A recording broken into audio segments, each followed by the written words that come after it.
As a successful career woman, Joyce Soa fought hard for her independence. Until the day she decided to give it all up for a handsome stranger. Bryant was very attractive. It was just an immediate connection. She was just head over heels. They just seemed to go together so well. But the consequences of Joyce's decision would cut deep. You would think this could never happen to someone like her. And Joyce would soon find herself fighting for something else altogether. I thought, this guy is crazy. I never would have dreamed that he would have tried something like this, ever. When it comes to love and marriage, things aren't always as they seem. In 2002, Joyce Soa was the perfect example of an independent woman who had successfully climbed the career ladder in the nation's capital.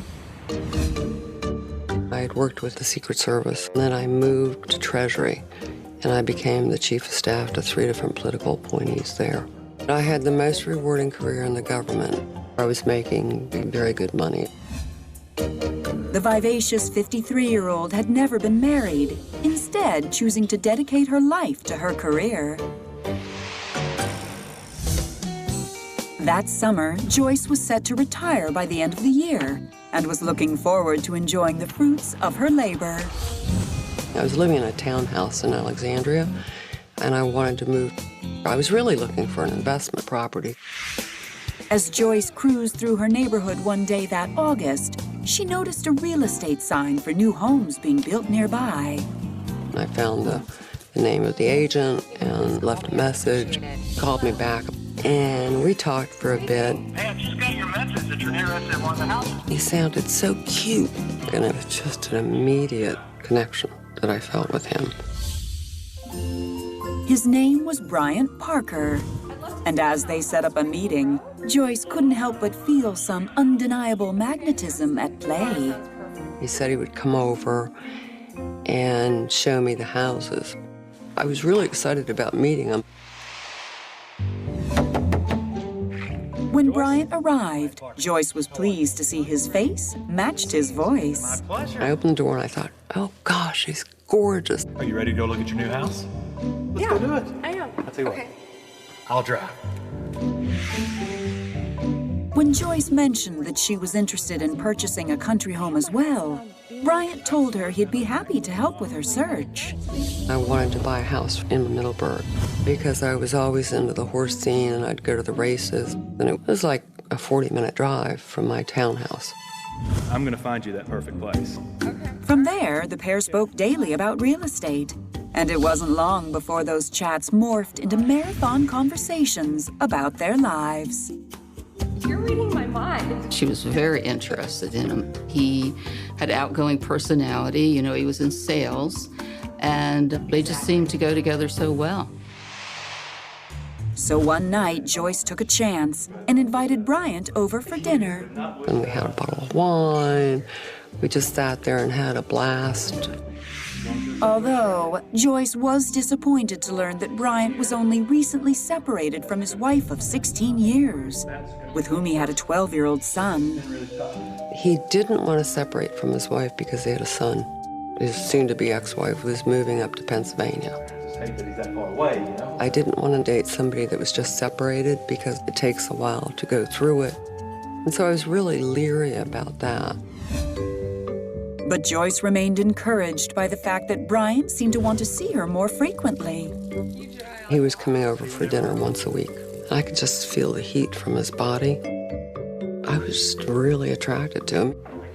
Joyce was especially overjoyed when one night after dinner, Bryant finally made a move. It was just like night and day between kissing anybody else. From that moment on, all uncertainty vanished. And in the fall of 2002, when Bryant helped Joyce close on her beloved country home, the two were inseparable. Bryant seemed like a pretty nice guy. And Joyce seemed to be happy.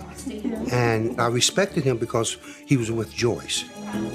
The physical, the emotional, the spiritual, just everything was there. Well, she knew what she wanted. I thought, I am falling in love with him.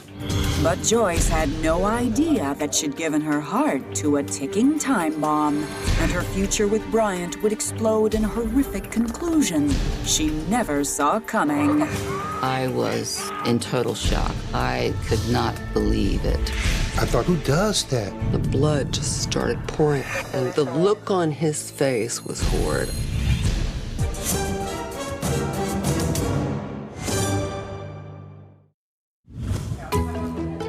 In the fall of 2002, Joyce Soa was excited to start sharing her life with Bryant Parker. We just had so much fun. I wasn't sure if I wanted to get married to him, but I knew that we would somehow be together. Still, Joyce couldn't help but notice that his relationship with his soon-to-be ex-wife was becoming problematic. No, don't tell me to calm down. I'm not mad. They would get in these violent arguments over the phone. No, it's not okay. That's my son. What the hell is wrong with you? He was going through a very rough separation. I know, it's not easy. I was being very understanding. I told him you need to work things out with her so that you have a mutual understanding about seeing your son. And things calmed down a lot. When Christmas rolled around, Joyce vowed to get into the holiday spirit until Bryant dropped a bombshell. Hey. I scheduled a Christmas party, and he tells me he can't make it. Hey, And I said, what do you mean? It's our first Christmas together. my ex wants me to spend some time with my son. So I'm gonna go see him. Joyce was uncomfortable with Bryant staying at his ex's, but didn't want to deny him the chance to see his son. I understand. You should go. This is the typical thing that people go through when they're going through a separation. But when Bryant decided to go back to his ex's on Valentine's Day, Joyce couldn't help but wonder if something more was going on. Just go. I had called a dear friend of mine, and I said, Bryant went to where his ex-wife was living on Valentine's Day. I said, do you think he had sex with her? Yes, absolutely. And I was like, oh my God. 2 days later, Bryant returned. Ryan, did you sleep with your ex? And I looked him in the eye, and he said yes. I was just totally devastated. I didn't say anything. I picked up my purse, and I went into work. He tried to call me on my cell phone, which I wouldn't answer. That night, Joyce stayed at her townhouse in Alexandria. She refused to take the dozens of calls from Bryant explaining the alleged encounter. I know that I messed up bad. But she knew she couldn't ignore him forever. He said, I need to explain what happened. I fell for it. I'm so sorry. I know they had the son together, but he was dating Joyce. I mean, he shouldn't have been doing that. That was wrong. It'll never happen again. He said it was over with her. He said, I told her I was coming back to you for good. To prove it, Bryant told Joyce he wanted to get married after his divorce was finalized in 2 months. I love you, Joyce. I want to spend the rest of my life with you. Perhaps against her better judgment, Joyce found herself relenting. He had a good job, and we just had so much fun. I knew he was the one. And so at that point, we decided to get married. When I found out she was getting married, I thought it was going very fast, but she was ready, and Joyce has always known what she wants. The couple decided to tie the knot that April, once Bryant was officially divorced and Joyce was due to retire from the government. But the day before their wedding, Bryant came home with some bad news. They fired you. Bryant was working through a real estate company that worked with the builder. And he got in an argument with the builder. We had a difference of opinion about money. Joyce decided to look at the positive side. Maybe it was all a blessing in disguise. I had my retired pay, and I had gone to a consulting firm where I was making actually very good money. So what we decided is to let him set up a real estate office. I think it's a fabulous idea. The next day, after 9 months together, the two exchanged vows in a small private ceremony. Oh, I was thrilled. We had decided to get married in the house, and when you opened up the front window, it had a view of this farm, and it was just gorgeous. That July, the newlyweds celebrated their union with a lavish trip to London, and Joyce was more than happy to cover the cost. But as soon as they returned, it seemed the honeymoon was definitely over when Joyce saw an entirely different side to her husband. I didn't know that he was capable of something like that. He was completely crazy. You're so stupid. He was like Jekyll and Hyde.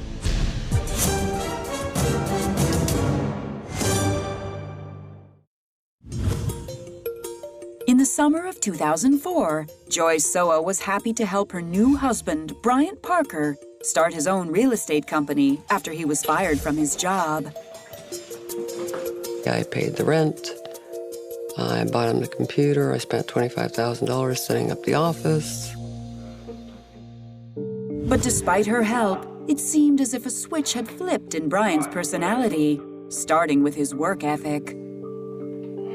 He never sold one house, never sold a piece of property. He wasn't making any money. We started arguing. They keep mounting up. Because, well, I was paying for everything. I wasn't making enough money to keep up with bills. I was horrified. I thought, now what are we gonna do? Joyce was starting to seriously worry about her husband, especially after 2 years, when Bryant's real estate business flopped entirely. Bryant was really drinking a lot. He got depressed. His self-worth had gone down. I could tell that he wasn't happy. Joyce struggled to support Bryant over the next few years as he bounced from one job to the next, but his excessive drinking was beginning to take its toll. He was verbally abusive with me. He would call me names. You're such a cow. You're so stupid. He would yell at me and scream, and, he apologized, but then the drinking continued. Desperate to set her husband straight, on December 1st, 2009, Joyce told Bryant that she wanted a separation. I said, I'm giving you a year. clean up your act, quit drinking, find a good job. I said, you gotta just take care of yourself and do what you need to do. Fine, Joyce. Bryant moved out of the house and in with family members. I was happy that she had kicked him out, but she looked frail, lost a lot of weight. I was very concerned. But by the following year, it was clear their separation was not having the effect on Bryant that Joyce had hoped. He was drinking even more. He had no money. That September, Bryant admitted himself to a local psychiatric ward in Virginia. Though she was proud of Bryant's decision to enter rehabilitation, Joyce wasn't sure their marriage could be saved. I always believed that you stay in your marriage. But I had gone through all the abuse, all the drinking. He just had changed so much. I decided I was going ahead with divorce. In November 2011, after he was discharged from the psychiatric ward, Joyce finally felt Bryant was strong enough to move forward with divorce proceedings. He called me up and he started screaming at me. What is this, Joyce? What is this you just sent me? And then he said, I don't want a divorce. I could tell he was drunk. And he just started screaming at me again. You can kiss my goodbye. You are a piece of Either he was crying uncontrollably and saying how he missed her so much, or you can go to hell, I don't need you. I'll find somebody else. It was phenomenal, the number of calls. So finally, one day I picked up the phone. He said he wanted to come see me about the divorce. At the very least, Bryant told Joyce he could help her prepare the house for the winter by chopping wood and turning off the pipes. I didn't know how to do that stuff, and I said, yeah, come on up, let's work around the house. After 8 years of marriage, Joyce agreed to one last meeting on December 1st, 2011. just 1 month before their divorce would be final. He told me he had cleaned up his act. Off the booze. He said, I have nothing. I'm nothing without. I said, I just can't do it anymore.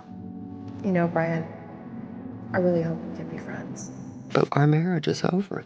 I understand. It was getting dark. And so he didn't turn off the faucets, he didn't help me cut wood, and he said, well, the next day he would help me. Oh, I'm staying.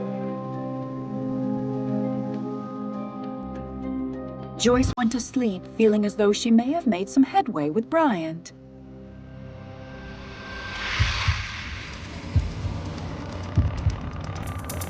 I opened up my eyes, and he was standing over me with a knife. What are you doing? And what Bryant did next would change Joyce's life forever. Hello, this is 911. I killed my wife.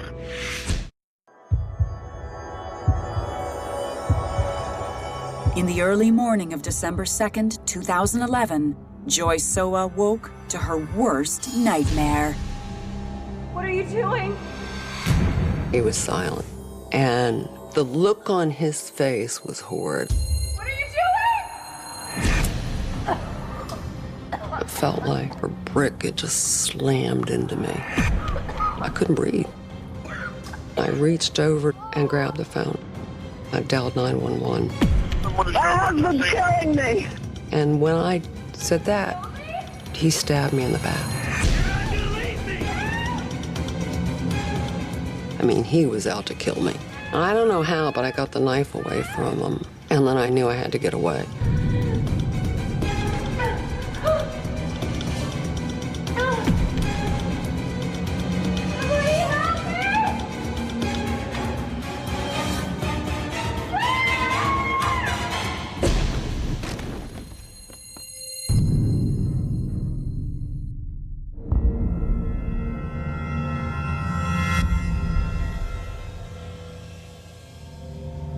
Hello? Hello, this is 911. I killed my wife. Okay, sir, stay on the phone with me. Strangely, Bryant did as the 911 operator instructed, holding a cloth on Joyce's chest wound to stop the bleeding. He could have run away, but he knew that she had implicated him.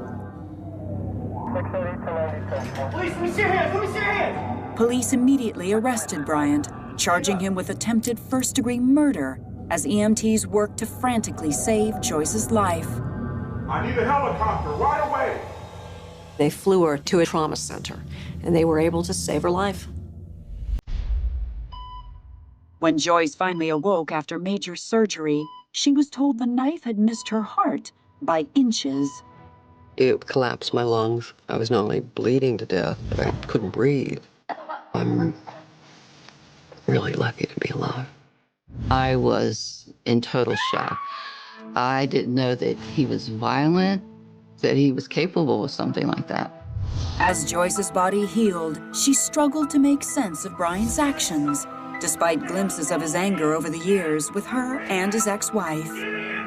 He was just verbally abusive. I never, ever would have dreamed that he would have tried something like this, ever. On September 4th, 2013, after 3 failed attempts to be found mentally unfit for trial, Bryant Parker accepted a plea deal and pled guilty to 1 count of malicious wounding. I didn't think he was mentally ill. I think, honestly, it was to get whatever he thought it was still in his name. Because he was broke, he had no money, and the divorce was going to be final in January. She was his meal ticket. He didn't have to work. He had this beautiful house. And then when he realized it was going to be all over, he was desperate. I think he thought, kill her, I'll get off, mental illness. I think he knew what he was doing. On October 1st, 2013, Bryant Parker was sentenced to 20 years in prison, with 4 years suspended.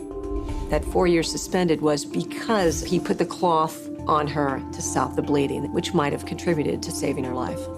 Whatever made Bryant snap, Joyce knew for sure she'd witnessed the slow descent of a madman. I was very angry. I had put up with Bryant losing every job, not contributing any income, drinking. He was a bum, and he had bled me dry.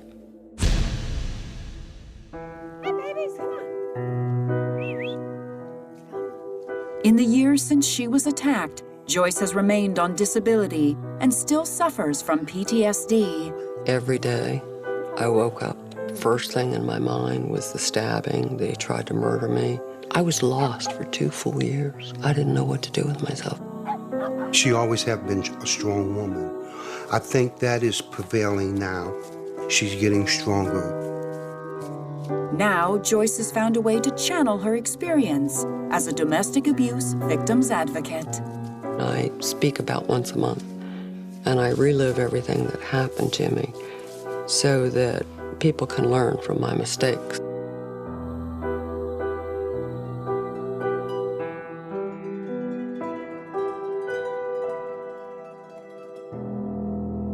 After 7 years of dating, Carrie Rogers' dream finally came true when she tied the knot with her high school sweetheart. Lonnie was funny, a hard worker, dedicated dad, and he was a really good husband. He was a family guy and a good provider. But underneath Lonnie's strong work ethic was an ugly obsession. We found leg restraints and handcuffs. This hurt so many people. And when Carrie found her front yard littered with police one day, she'd discover that everything she thought she knew about her husband was a lie. The things that he was hiding, it's disgusting. When it comes to love and marriage, things aren't always as they seem. Growing up in Prunedale, California, 15-year-old Carrie Rogers thought nothing was cooler than cruising the main drag with her friends. We'd kind of just go 5 miles an hour. We just just listen to music and just kind of hang out. I wasn't looking for anything other than that at 15.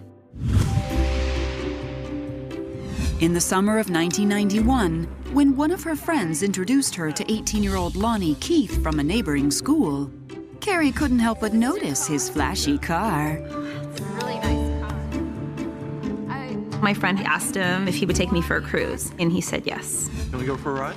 He was older, I liked his car. There was definitely something about him that caught my eye. At the end of our time together, I just gave him my phone number. I'm calling you.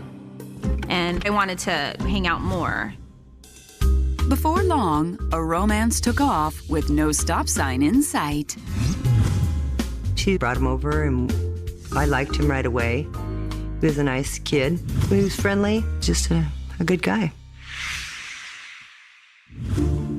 Over the next 2 years, the high school sweethearts spent as much time as they could together. When Carrie graduated high school and Lonnie enrolled at a university 2 hours away, she knew she'd be following him there. Thought that that would be really fun to finally be able to just have an adult relationship. So I was really excited. In September of 1994, the two moved into their new apartment, ready to live life in the real world. I worked at a grocery store, so I bought all the groceries. It was a lot of fun kind of playing like a married couple. Of course, their relationship had the telltale signs of any young couple figuring things out for the first time. I found that I was the only one cleaning and cooking, so we had arguments. All the time. But I had to just bite the bullet, and we had to just compromise. You're right. I'm sorry. All right, from now on, I'll make time. I'll try and help, all right? Yet 6 months later, Carrie and Lonnie were arguing over more than just dirty dishes. I walked in one night and saw Lonnie watching porn on TV, and I was livid. Lonnie, why are you watching this? It's not my fault. I invited my friend over. He said he wanted to... You guys are watching porn together? Lonnie claimed the videos weren't his. So, It only just started. I want you to stop this, Lonnie. Absolutely. Come on, you know me. It won't happen again. But when Carrie caught Lonnie watching porn several more times by himself, she felt she couldn't ignore this new habit. I just felt really disrespected. Here I see these beautiful girls. I'm thinking, wow, like, it must be me, it must be me. I can't take this anymore. I'm leaving, Lonnie. Hey, come on. Carrie moved to Paradise, California to be near her mother and attend beauty school. Still, despite the geographical distance between them, Carrie and Lonnie were never truly apart. I definitely missed him, but we talked every night. When Carrie suggested Lonnie start taking classes at Chico State University, just like that, the two were back together. The young couple moved into an apartment 20 minutes from the campus, and this time they wanted to make it serious. We've been talking about getting engaged, and I was excited to take it to the next step and to be Lonnie's wife. Unfortunately, the engagement wasn't a magic cure-all for the couple's issues. I would wake up in the middle of the night and Lonnie wouldn't be there. So I crept into the living room as quietly as I could and caught him watching the pornographic material again. What are you watching? Nothing. What are you doing up? Then quickly he'd try to turn it off, but I knew what it was. I wasn't stupid. When Carrie discovered she was pregnant that October, Lonnie's bad habits no longer seemed like a deal breaker. I told her a lot of people do watch it, and that didn't really bother me that much. That summer, the soon-to-be parents said their vows in a small ceremony at a local park. 3 weeks later, Carrie gave birth to a baby boy.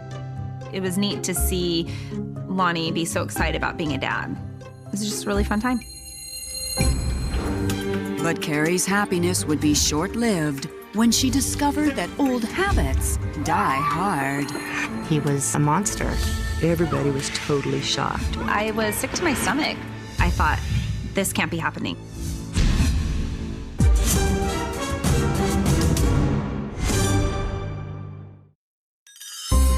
In the summer of 1998, newlyweds Carrie and Lonnie Keith were thrilled to welcome a son into the world.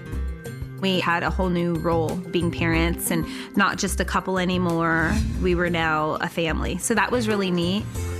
By 2002, they welcomed 2 more children into their growing family. After graduating and becoming a physician's assistant, Lonnie began working countless hours at 2 medical centers, one in Chico, the other 35 minutes away in Oroville. The hours were very grueling. He went to work at one hospital in the morning until about 4 or 5, and then went to the other hospital around 7. After the birth of their 4th child in 2010, it seemed the steam was hissing out of their relationship. I was home with 3 preteens and then a newborn. It was a lot of work. He was hardly home. I felt like a single mom. I can't keep doing this. You don't help around the house. Something's gotta give, Lonnie. We were not intimate anymore. Just can't keep going on. I know it's tough right now, but once we're out of debt, it's gonna be a lot easier. You just have to stick with it. So it made me think, okay, maybe I could just suck it up and just deal with it. One day that October, just before Halloween, Carrie's husband received an unusual text message. I wanted to play on his new phone, but when I was on it, I intercepted a text. What it said was, send me a picture of you and the kids in their costumes. I said, what is this? You can't see it, okay? It's work stuff. And I said, okay, like, that didn't sound like a work-related topic whatsoever. It's work-related. Something told me, that it wasn't right. That night, Carrie decided to look into their phone records. I came across a number that had come up quite a bit in the last, couple of weeks. So I went ahead and called it. You reached Natalie. Please leave a message. I immediately started yelling at him, asking him what it was. What is this? What are you doing? Are you having an affair? No, it's not what you think. I don't believe you. We're just friends. She's a coworker. There's nothing, we just text. Completely rattled, Carrie couldn't get beyond her suspicions of Natalie. I found out where she lived, and I went to her house. I just kept thinking, Lonnie wouldn't do that. But Carrie kept trying to find evidence of him cheating. What are you doing here? I am not having an affair with your husband. I know you're seeing him. Leave me alone. Carrie wasn't proud of her actions, but she was determined to get to the bottom of the gut feeling she had that Lonnie was lying. And she was finding plenty of other bizarre things to question. One day I went into the garage. I just started kind of looking around for a box that had old VHS tapes. I found zip ties, thigh-high nylons, and a syringe that had fluid in it. I definitely thought that was weird. What is this? He said, the nylons, those are yours, and the needles, those are left over from the night before, left in his lab coat, and he forgot to discard it. The zip ties are for basic stuff that I'm doing around here. I mean, look at this. Why are all these things hidden? Lonnie confessed he felt the need to hide everything from Carrie because she made such a huge deal out of even the smallest things. But Carrie knew better. I thought that the items were for his mistress. I thought they were doing weird things. I say, gosh, Carrie, you're being really hard on him. He's working the late shift. He's tired. You know, I go, you're nagging on him. I go, back off. Just let it go. With 4 kids to care for, Carrie felt she had no choice but to trust her husband. I had nothing else to go on. He had the perfect answer to every single question. 1 year later, it was getting even harder for her to believe her husband when an unexpected package arrived in the mail. And what Carrie found inside made her heart skip a beat. I couldn't believe that he would do anything like this. It was literally making Carrie go crazy. I just had had enough, and I wanted answers.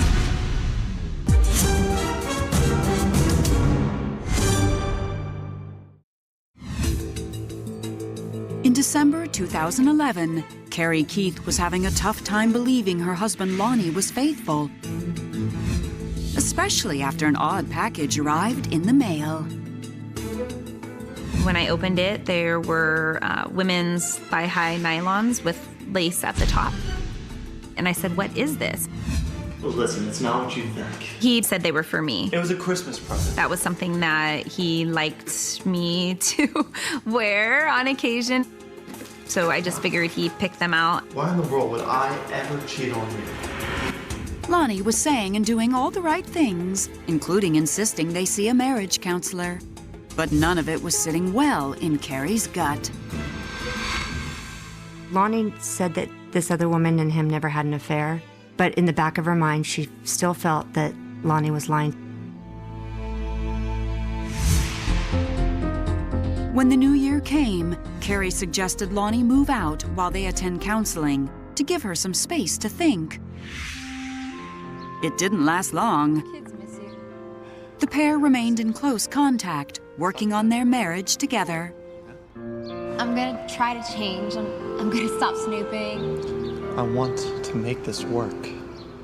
Carrie allowed Lonnie to move back home in May 2012. He was starting to be more caring. They were going to counseling, and I thought, well, maybe it was working. But it always seemed that just when Carrie had gotten a grip, something else would happen to send her back into a tailspin. That August, Carrie awoke in the middle of the night with a strange feeling. Lonnie wasn't there. I thought he should have been home by now. So I quickly got on my phone, and there was a tracker that came standard with the phone, and I just started tracking him. Her husband was nowhere near his job. He was in downtown Chico. I immediately thought of the mistress. My first thought was, she moved to Chico. Furious, Carrie called Lonnie, who insisted he was 35 minutes away in Oroville at work. I said, really?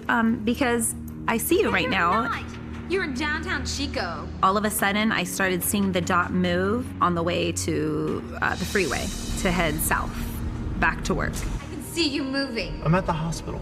Why don't you prove to me that you're at work? Why don't you call me on the landline? 40 minutes later, Lonnie did just that, but Carrie knew what she had seen. He calls from an Oroville work phone number and says, look, I'm here. And I'm, thinking to myself, well, yeah, because you drove back. He explained, oh, these GPS things, they mess up all the time. Why are you lying to me? I was very frustrated. I just didn't trust him. It felt like he was definitely messing with my mind. And there were times where I would go into my bedroom and just cry. Carrie wondered if she was going crazy, but she wouldn't worry much longer.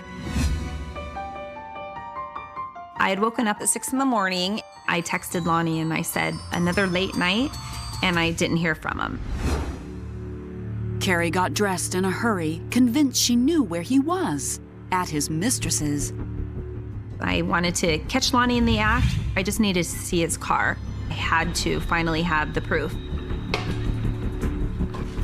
I opened up the garage and... Are you Carrie Keith? Yes, officer. I saw a Chico police officer. I thought that Lonnie was in a horrible accident. I couldn't believe that this could be happening.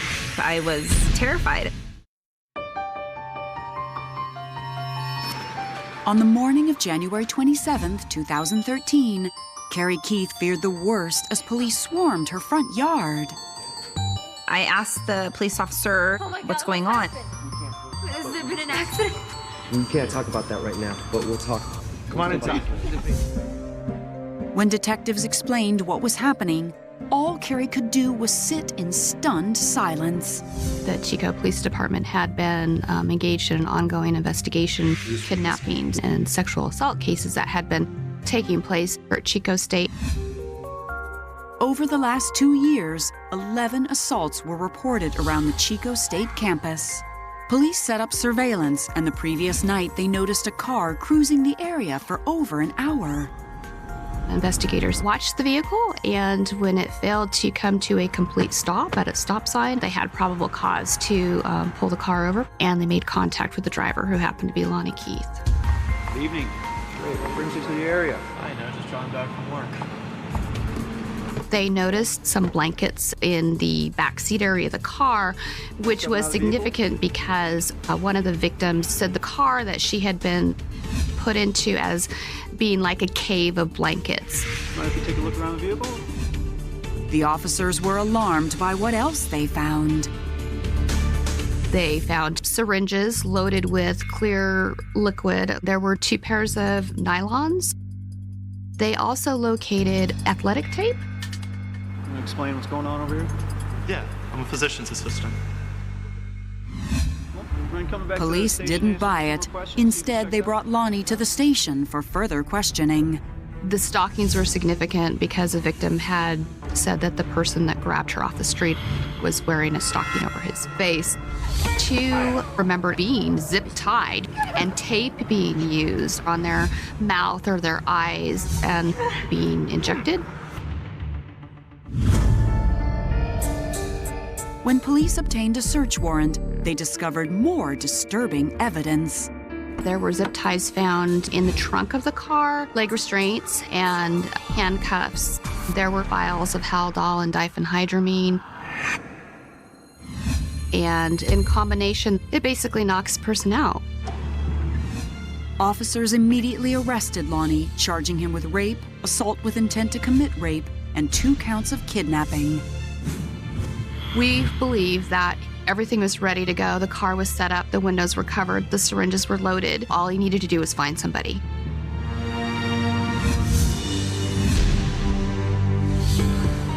Carrie was completely dumbfounded. Her husband of 16 years was a stranger. I thought, this can't be happening. You have the wrong person. But then I started to really think back on the things that I'd found. And Carrie couldn't forget the night Lonnie's GPS tracker placed him near the Chico University campus. I feel like that night he could have been on the prowl looking for a young girl. I was sick to my stomach just thinking that my husband could be responsible for this. I don't understand. I think I had on these blinders. Every time I found something, I thought, oh, that's for the mistress, almost like she was a decoy. Your husband's been having an affair with a woman at work. To make matters worse, Carrie's suspicions about the affair were also true. Lonnie's co-worker Natalie admitted to sleeping with Lonnie for over a year. Lonnie would always make me feel like I was the crazy one, like I was just looking for things to be wrong. But it was exactly what I thought, and then some. Just before Lonnie's trial, the police were able to link Lonnie to a third assault that occurred before the other two in the spring of 2012. We were just trying to get through the first two, and then to have a third one pop up. Everybody was totally shocked. We all believe that Lonnie was responsible for more than the three that he was charged with. I can't even wrap my mind around it. A former Chico physician's assistant changes his plea to guilty today. In August of 2014, Lonnie accepted a plea deal, copping to 3 counts of kidnapping and 1 count of forceful rape. Lonnie's DNA was found on one of the victims' underwear. He couldn't lie his way out of it. Lonnie Keith was sentenced to 26 years in a California state prison. He took away a lot of our hopes and our dreams. It is a good thing that he's in a place where he can't hurt anybody anymore. It's just a sad thing that it had to come to this. Carrie still doesn't know for sure what changed in Lonnie. It saddens me to think that Lonnie was this guy that maybe I didn't even know. And in that picture right there? I've never been able to get answers from Lonnie. He still won't admit that he is behind the rapes, even though he did take a plea. He will not take responsibility for this. Perhaps one day she'll find the answers, but in the meantime, Carrie's determined to move forward in life. Carrie's been set free because she knows where he is, can't lie, and he can't hurt anybody anymore. I have 4 kids. Without them, I probably would have given up, but I think they make me stronger. I can't let them down.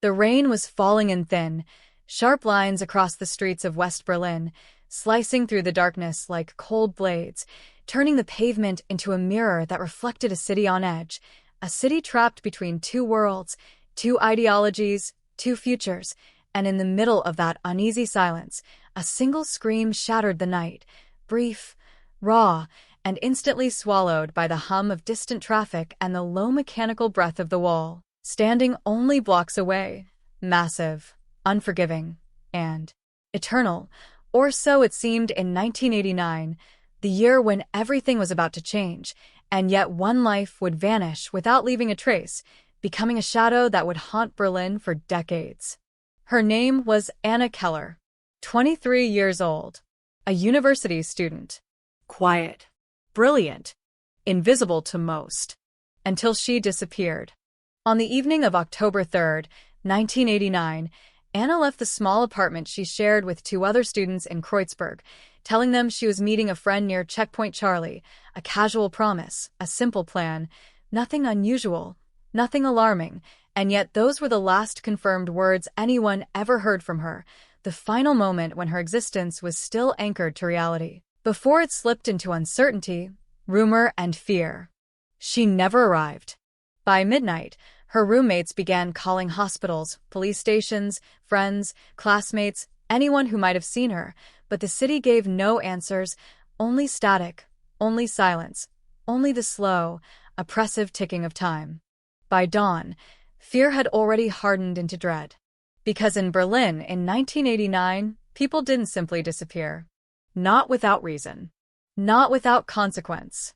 Police launched a search that morning, combing subway stations, alleyways, abandoned buildings, the narrow strips of land near the wall where floodlights burned all night, revealing footprints, trash, forgotten dreams, but not Anna, not a trace, not a scrap of clothing, not a drop of blood, not a witness willing to say they had seen anything at all. Her passport remained in her room, her bank account untouched, her bicycle still locked outside her apartment building. It was as if she had walked into the rain and dissolved. Within days, rumors spread through Kreuzberg like wildfire. Some whispered she had defected to the east, slipping through secret channels, chasing forbidden ideals. Others claimed she had been taken by intelligence agencies, swallowed by the machinery of the Cold War. But her family rejected every theory, clinging to a simpler, more terrifying possibility. Someone had taken her, and no one had seen. Weeks passed, then months. Then the wall fell. November 9th, 1989. The world watched Berlin explode in celebration, concrete cracking beneath hammers, strangers embracing, history collapsing in real time. But for the Keller family, the night of liberation only deepened their grief, because amid the joy of millions, Anna was still missing, her absence more painful than ever, her face lost in a sea of fireworks and shouting crowds. The investigation stalled. Files stacked. Leads evaporated. Witness statements contradicted each other. Surveillance footage from nearby checkpoints had been taped over, recycled, erased. In the chaos of reunification, a single missing student became a footnote, a line in a ledger, a case number. Cold. By 1992, Anna Keller was officially declared a cold case. But cold did not mean forgotten. Not for her mother, who kept Anna's bedroom untouched, the same books on the shelf, the same scarf folded over the chair, the same faint trace of her perfume clinging to the air like a ghost. Not for her father, who walked the same route Anna had taken that night, again and again, as if repetition might summon answers from the stones. Not for the detectives who had stared too long at the same photographs, the same maps, the same dead ends. Because there was one detail that never quite fit. One fragment that refused to fade. A partial fingerprint. Found on a rusted metal railing near an alley close to Checkpoint Charlie, discovered 2 days after Anna vanished. Faint, smudged, incomplete, lifted carefully, cataloged, and then quietly buried beneath thousands of others in a system that, at the time, had no way of knowing how to read its meaning. In 1989, fingerprint databases were primitive, fragmentary, disconnected across borders. That print was checked, and checked again. No match. So it joined the graveyard of unsolved evidence, a silent witness locked inside a steel cabinet. For 30 years, Berlin changed. Germany changed. The world changed. Buildings rose where the wall once stood. Tourists posed for photos where soldiers once aimed rifles. But in police archives, the file marked Keller, Anna, missing, presumed homicide gathered dust, thick and heavy, sealing its secrets inside. Until the spring of 2019, when a young forensic analyst, newly assigned to digitize cold case evidence, opened a forgotten drawer and scanned a faded evidence tag, and for a brief moment felt a strange chill, as if the room itself were holding its breath. She uploaded the partial fingerprint into Germany's newly unified biometric database, a system now linked to millions of records across Europe, and watched as lines of code raced across her screen, comparing loops and whirls against decades of stored identities. She expected nothing. A procedural formality. Another zero-result entry. Instead, the system paused. Then flashed. Match found. The name that appeared belonged to a man who, in 1989, had been invisible, but in 2019 was very much known. Lucas Branner, age 58, former transport officer, now a private security consultant. No criminal convictions, no violent history, no known connection to Anna Keller. On paper, nothing that should have linked them. And yet, the fingerprint did not lie. When detectives knocked on Branner's door in a quiet suburb outside Berlin, they expected confusion, maybe mild resistance, polite denial. What they found instead was fear. Not loud, not dramatic, but a subtle, unmistakable shift in his breathing, a flicker in his eyes, a hesitation that lasted less than a second, but long enough to betray a buried memory clawing its way back to the surface. He claimed he had never met Anna. Claimed he had never been near that alley. Claimed the fingerprint must be a mistake. But when investigators retraced his movements in 1989, a different story began to unfold. Branner had worked as a transport coordinator for a private logistics company contracted by multiple agencies, including government suppliers, his job granting him access to restricted zones, border crossings, and transportation corridors around Checkpoint Charlie.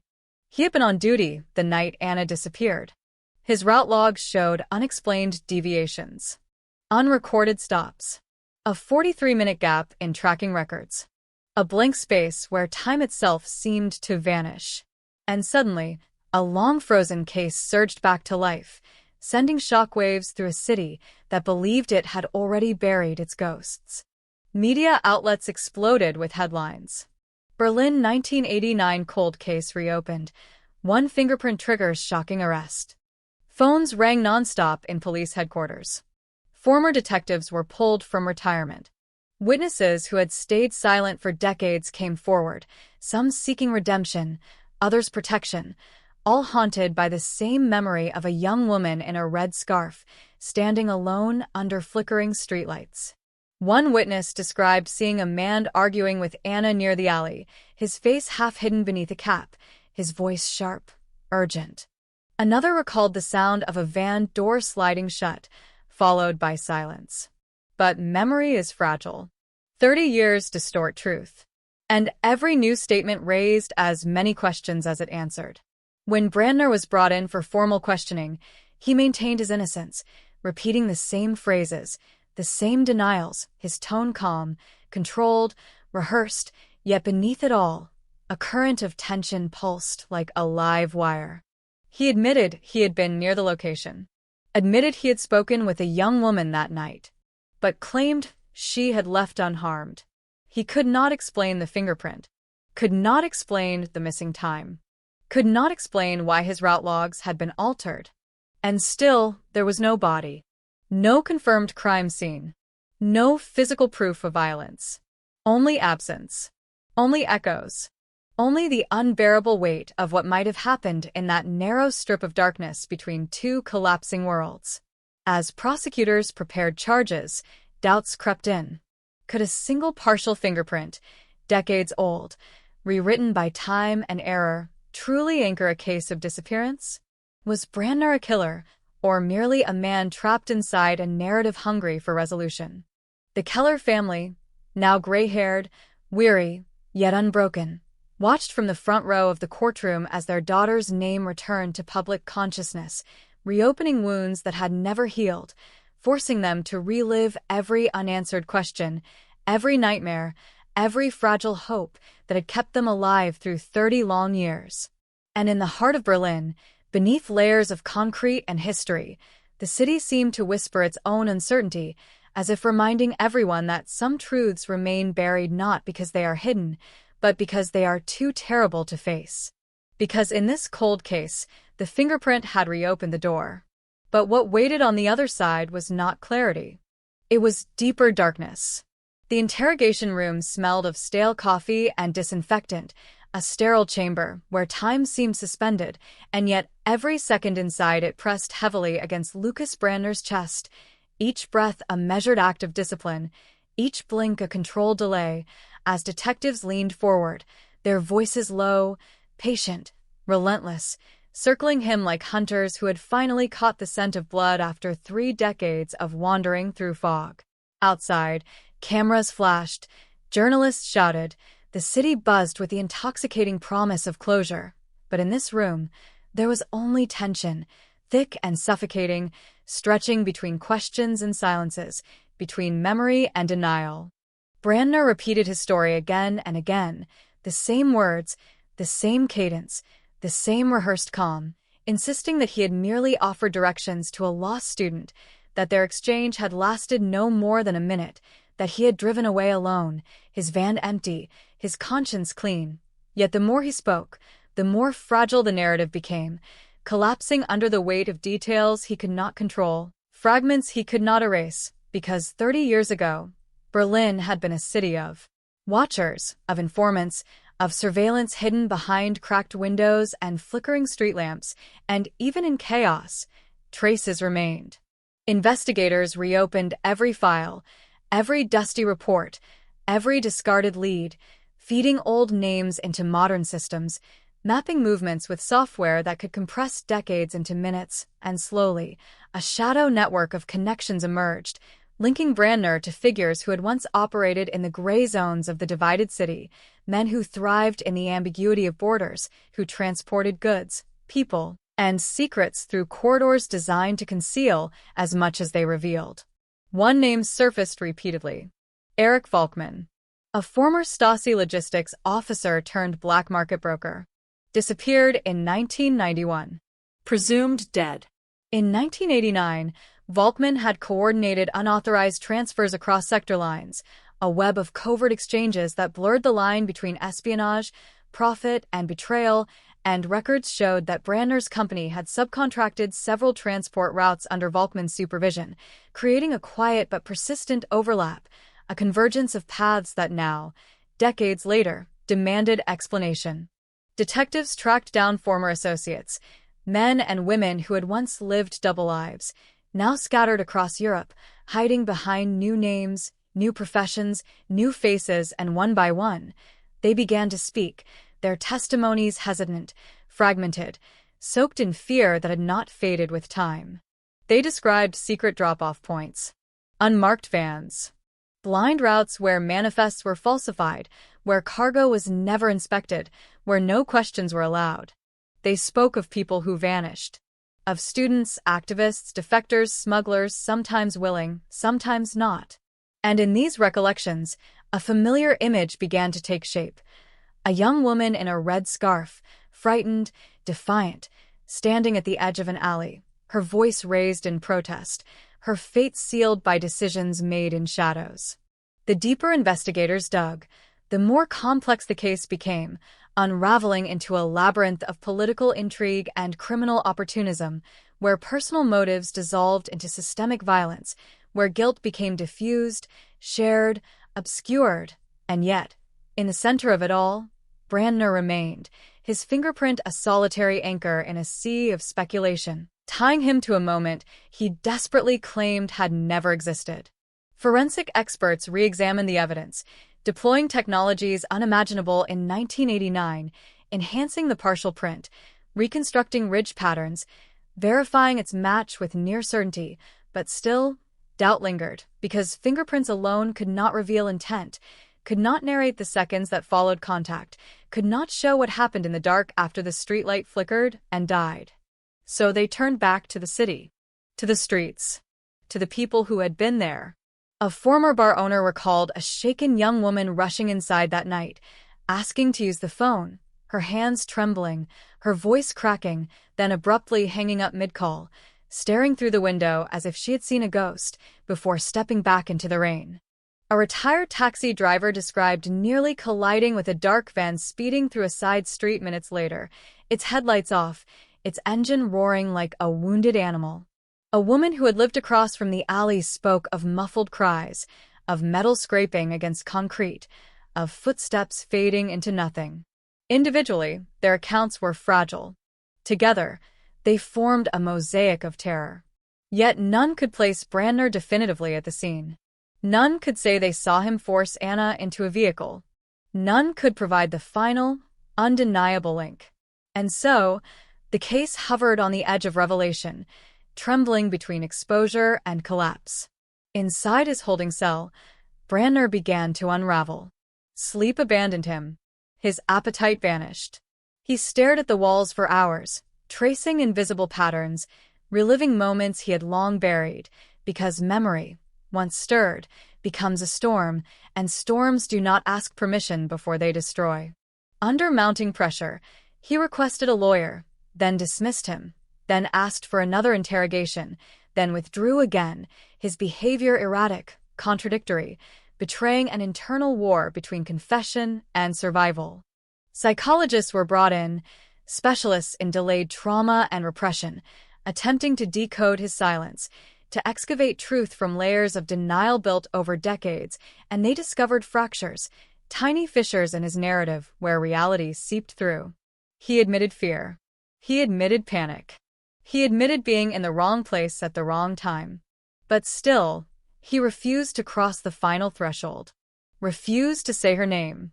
Meanwhile, prosecutors faced an impossible challenge: to reconstruct a crime without a body, without a weapon, without a definitive scene, relying instead on memory, inference, and a single, fragile fingerprint that had survived 3 decades of neglect. The media devoured every detail, transforming speculation into spectacle, broadcasting recreations, interviews, leaked transcripts, and as public fascination intensified, so did public expectation, the city demanding answers, closure, justice, a narrative strong enough to replace uncertainty. For the Keller family, each headline was a wound reopened, each new theory a surge of hope followed by crushing disappointment, because hope, after 30 years, had become both their lifeline and their curse. Anna's mother began to dream again.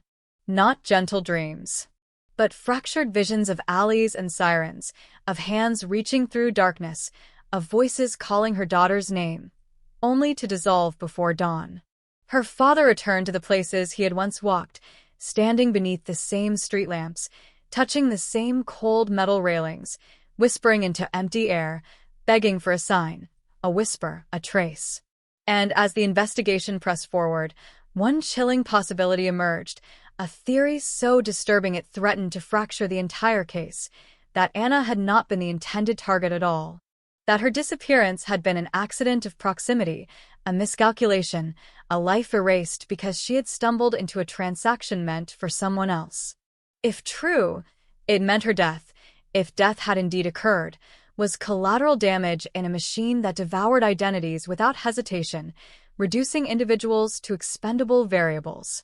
To test this theory, detectives reconstructed Brandner's network in 1989, tracing communications, financial transfers, and logistic schedules, uncovering a pattern of covert exchanges occurring within hours of Anna's disappearance, exchanges linked to the movement of sensitive documents and human assets across sector lines, deals conducted under the veil of Cold War paranoia, where betrayal carried a death sentence and silence was survival.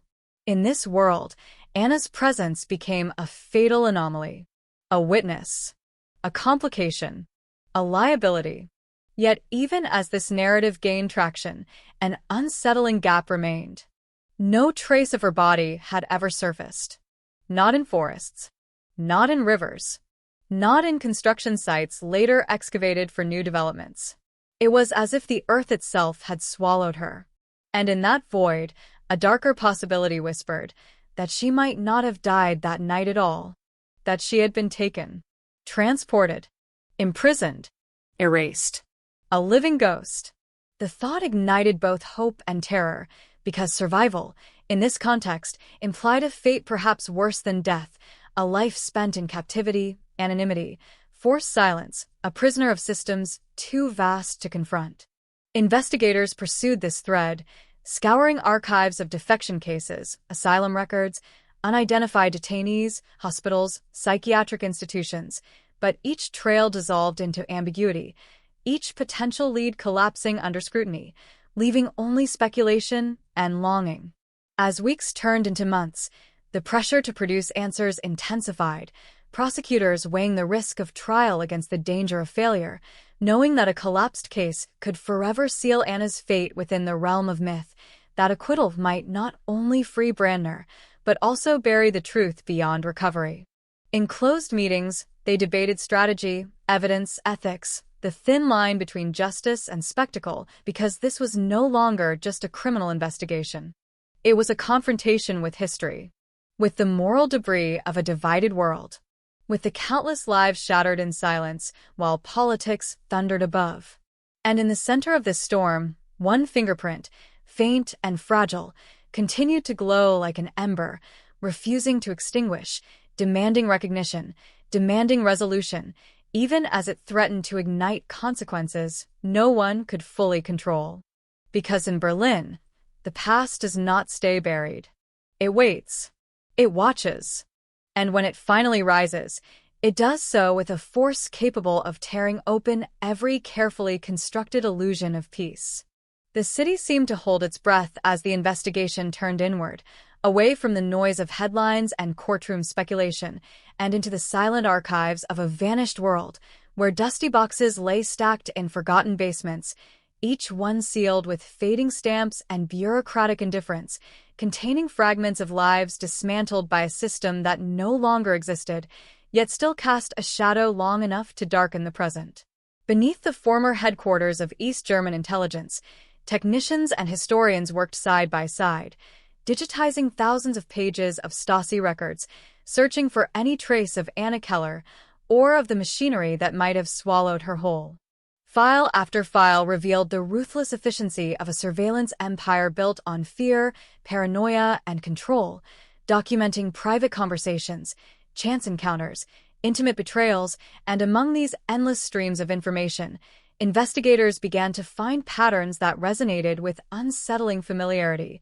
Lists of unidentified detainees, transport manifests coded in cryptic shorthand, references to special transfers executed without judicial oversight, all pointing toward a clandestine pipeline through which people could vanish without leaving a ripple. One document, stamped October 1989, described the urgent relocation of an unnamed female subject detained near Checkpoint Charlie, classified as a security risk, scheduled for immediate transfer to a temporary holding site in the outskirts of Brandenburg, before being moved further east under sealed orders. No name was listed. No photograph attached. Only a brief physical description: early 20s, brown hair, slender build, wearing a red scarf. The room fell silent. For the first time in 30 years, Anna Keller's disappearance had collided directly with the machinery of the state. Yet uncertainty lingered, because records from that period were notoriously incomplete, deliberately fragmented to protect chains of command, and the collapse of the regime had scattered or destroyed countless documents, leaving behind only shadows of truth. Still, this single page ignited a new wave of investigation, drawing in former officials, archivists, defectors, and historians who had spent their lives untangling the knots of Cold War secrecy. A retired Stasi officer, now living in obscurity near Leipzig, agreed to speak under strict anonymity, his voice brittle with age and remorse, describing a system in which arrests were often outsourced to unofficial contractors, men like Lucas Brandner, whose civilian status allowed plausible deniability, whose fingerprints were never meant to remain, whose involvement could be erased as easily as it was invoked. He spoke of young people intercepted near border zones, accused of espionage, defection, or simply of knowing too much, transported through a chain of temporary sites designed to keep them invisible and sometimes permanently silenced. He could not remember Anna, but he remembered the process, and that in itself was damning.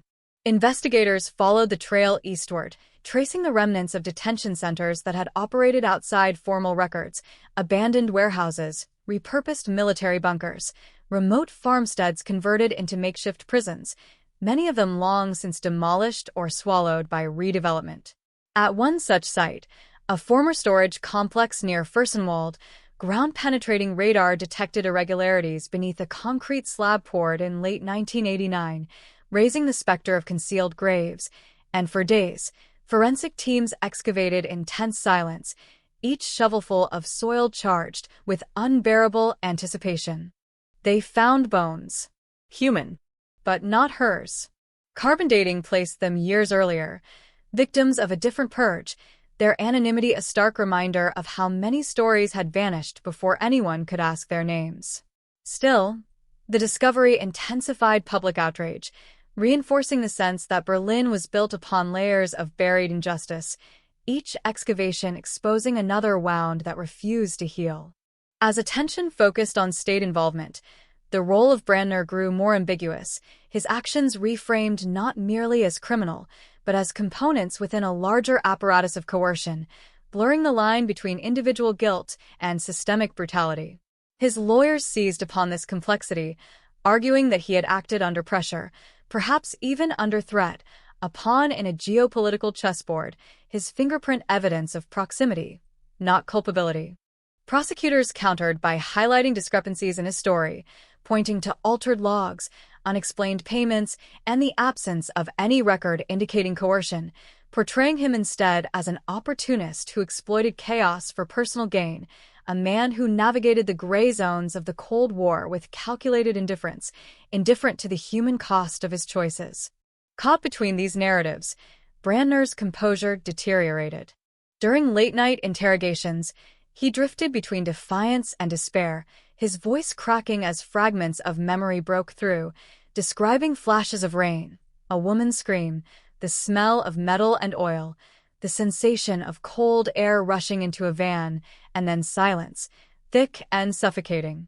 He stopped short of confession, yet each fragment painted a more vivid portrait of that night, eroding the barriers he had erected to survive. Psychologists observed classic signs of delayed trauma, noting how decades of repression had warped his recollections, blending truth and self-protection into an unstable amalgam, and they warned investigators that pushing too hard might shatter his fragile equilibrium, potentially destroying the last remaining pathway to clarity. Meanwhile, the Keller family faced a new torment: the possibility that Anna had been alive after her disappearance, subjected to unknown suffering, perhaps even surviving for years in captivity before vanishing into a void from which no testimony could ever return. This uncertainty reopened wounds they had cautiously scarred over, replacing the finality of presumed death with the agony of unresolved existence, a torment that gnawed relentlessly at their remaining hope. Anna's mother began visiting former detention sites, standing at rusted gates, touching crumbling walls, whispering her daughter's name into empty corridors, as if sound itself might carry comfort across time, while her father pored over newly released documents, tracing unfamiliar codes, searching for any sign that might transform speculation into certainty.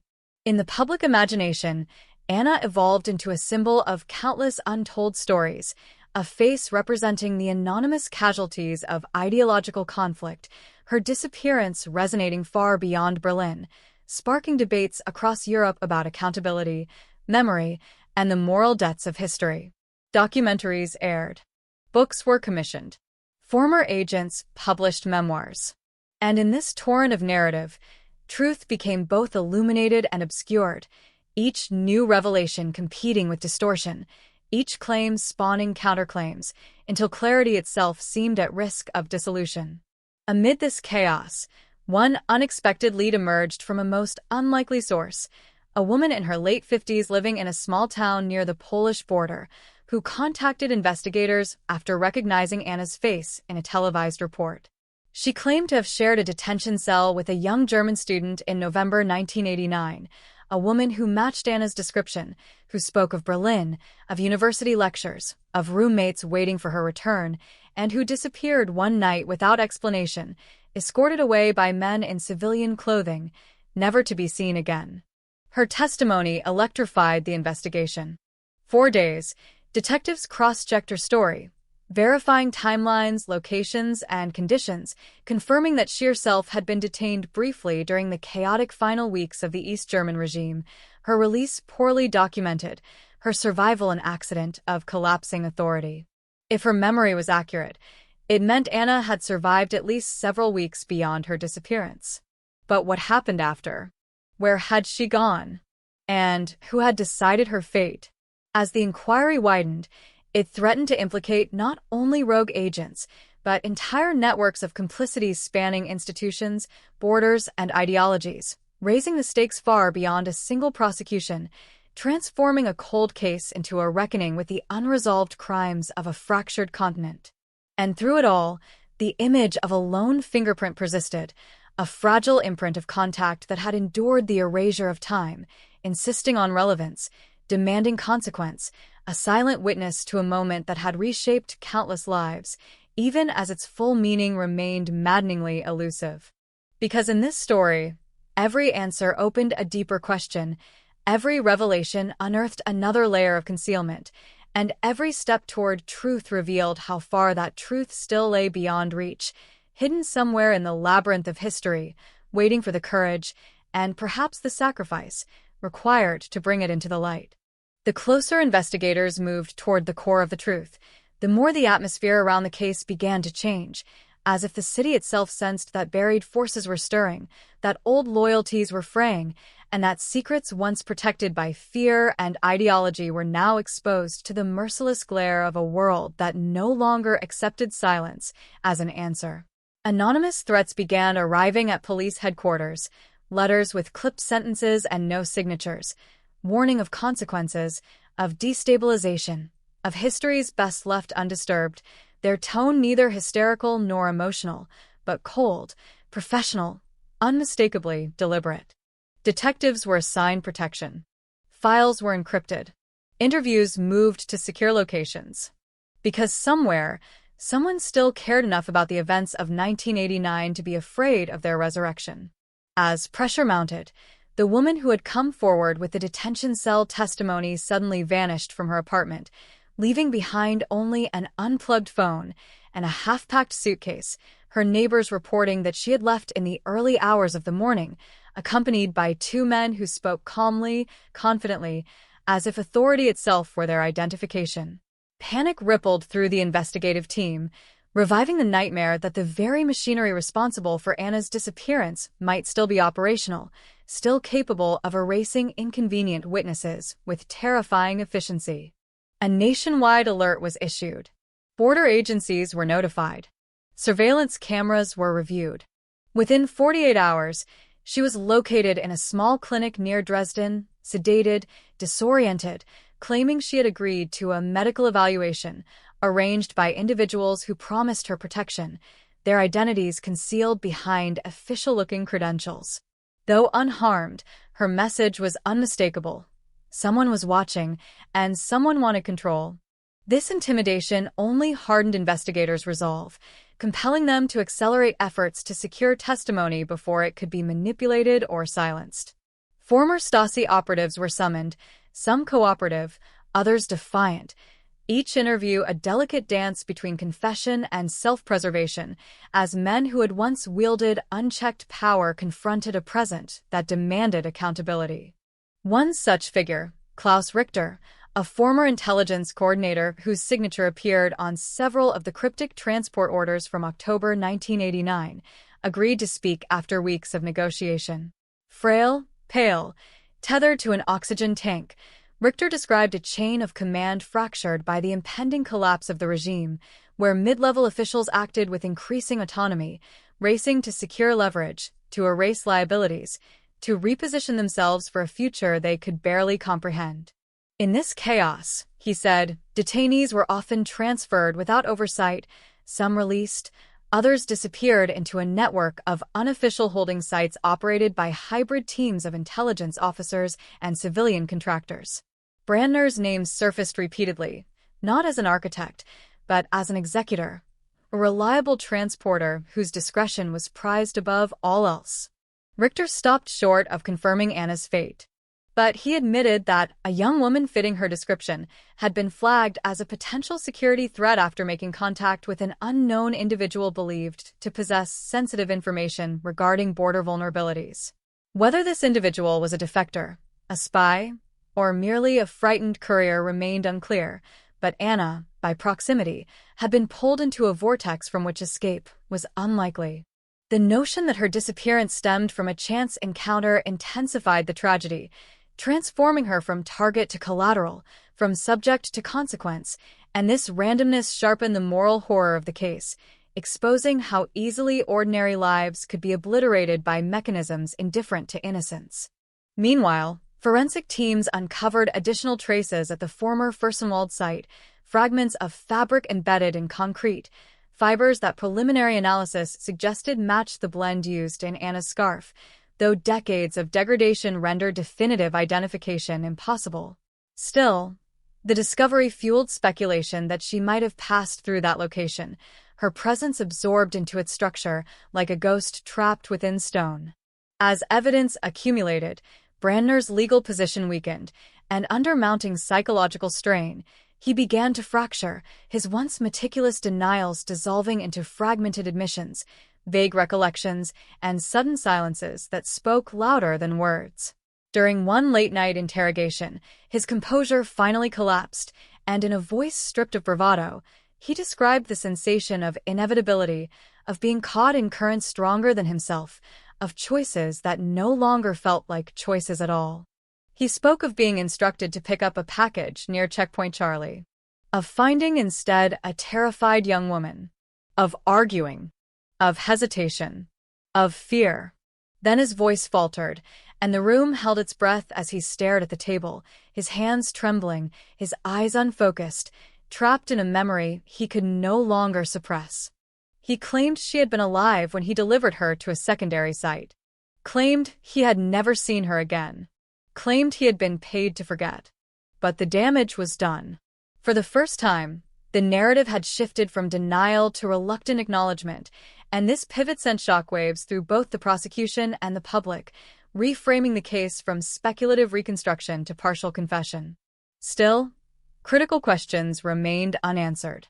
Who had ordered the transfer? Where had Anna been taken? And what, ultimately, had become of her? As investigators pursued these threads, they uncovered evidence suggesting that several detainees from late 1989 had been covertly relocated to facilities in the Soviet Union, their identities dissolved into a bureaucratic vacuum created by the collapse of the Eastern Bloc, and if Anna had been among them, her trail might extend far beyond Germany, crossing borders that no longer existed, into archives sealed by geopolitical transformation. Diplomatic channels were activated. Requests dispatched to Russian authorities. Former KGB operatives contacted. But responses were slow, guarded, often evasive, hampered by the same historical opacity that had obscured the case for decades. Each unanswered inquiry reinforced the chilling possibility that Anna's fate lay buried within layers of international secrecy, protected not by active conspiracy, but by the inertia of disbanded empires and forgotten wars. At the same time, public scrutiny intensified, polarizing opinion. Some demanded immediate prosecution, arguing that Brandner's admissions, combined with forensic evidence, sufficed for conviction. Others cautioned against haste, warning that incomplete truth risked transforming a complex historical tragedy into a simplistic narrative of individual blame, absolving institutions of responsibility.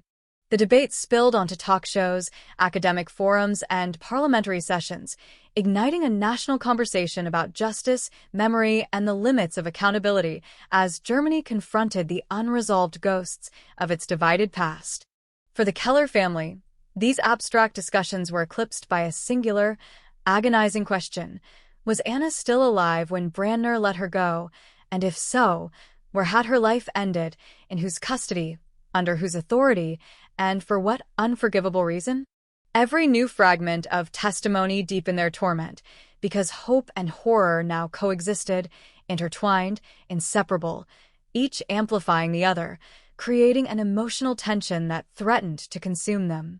And as winter descended upon Berlin once more, mirroring the season of Anna's disappearance, the city seemed to darken under the weight of its own memory, its streets echoing with footsteps long vanished, its walls whispering secrets too heavy to contain, reminding all who listen that some crimes do not fade with time, but rather grow more potent, more corrosive, until the moment arrives when silence can no longer sustain them.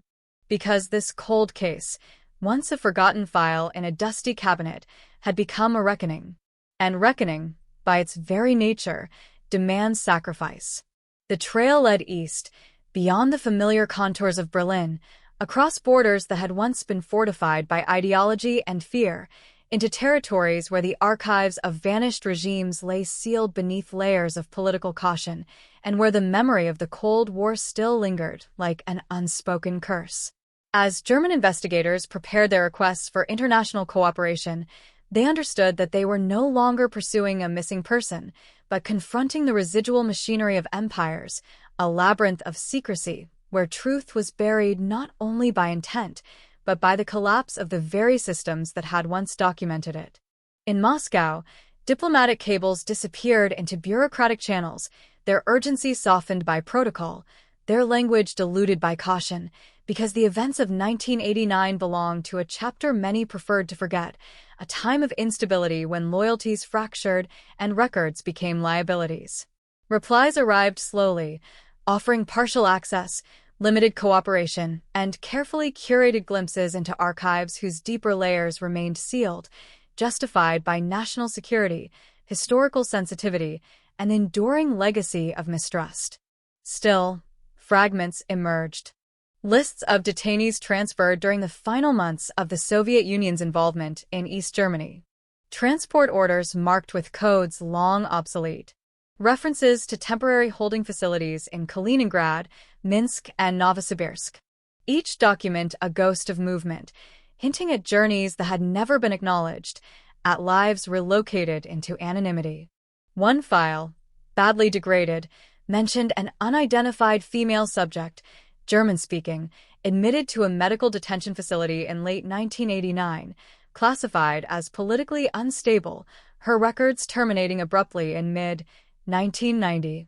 No name, no photograph, only a brief medical notation: malnutrition, acute stress reaction, prolonged insomnia. For investigators, this fragment was both hope and torment, suggesting survival, yet offering no path to confirmation. To pursue this lead, a joint task force traveled to Russia, navigating layers of diplomacy, encountering former officials whose memories were as fragmented as the documents they guarded, each interview a negotiation between candor and self-protection. Some admitted that detainees were often moved multiple times, deliberately stripped of identity, their files reassigned, lost, or destroyed as institutions collapsed and new governments sought to distance themselves from past atrocities. In these testimonies, a grim pattern emerged. Individuals deemed inconvenient were absorbed into a bureaucratic void, their existence dissolved until even their captors forgot their names. Parallel to this international pursuit, investigators revisited Brandner's financial records, uncovering offshore accounts and unexplained transfers routed through shell companies in Austria and Switzerland, transactions that spiked in the weeks following Anna's disappearance, suggesting compensation that far exceeded any legitimate transport contract.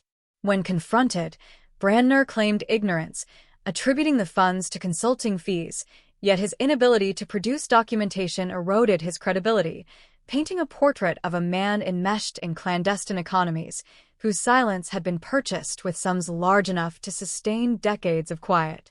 This financial trail extended outward, linking Brandner to a network of intermediaries, facilitators who had navigated the twilight world between intelligence services and criminal enterprises, profiting from chaos, trafficking in information, and human lives with equal detachment. As investigators dismantled this web, names surfaced that had once held prominence in the shadow corridors of power, their present obscurity masking past influence, and each revelation intensified the sense that Anna's fate was entangled within a system far larger than any individual. Public fascination reached fever pitch. The crowds gathered outside court hearings. Social media erupted with theories, accusations, demands for justice.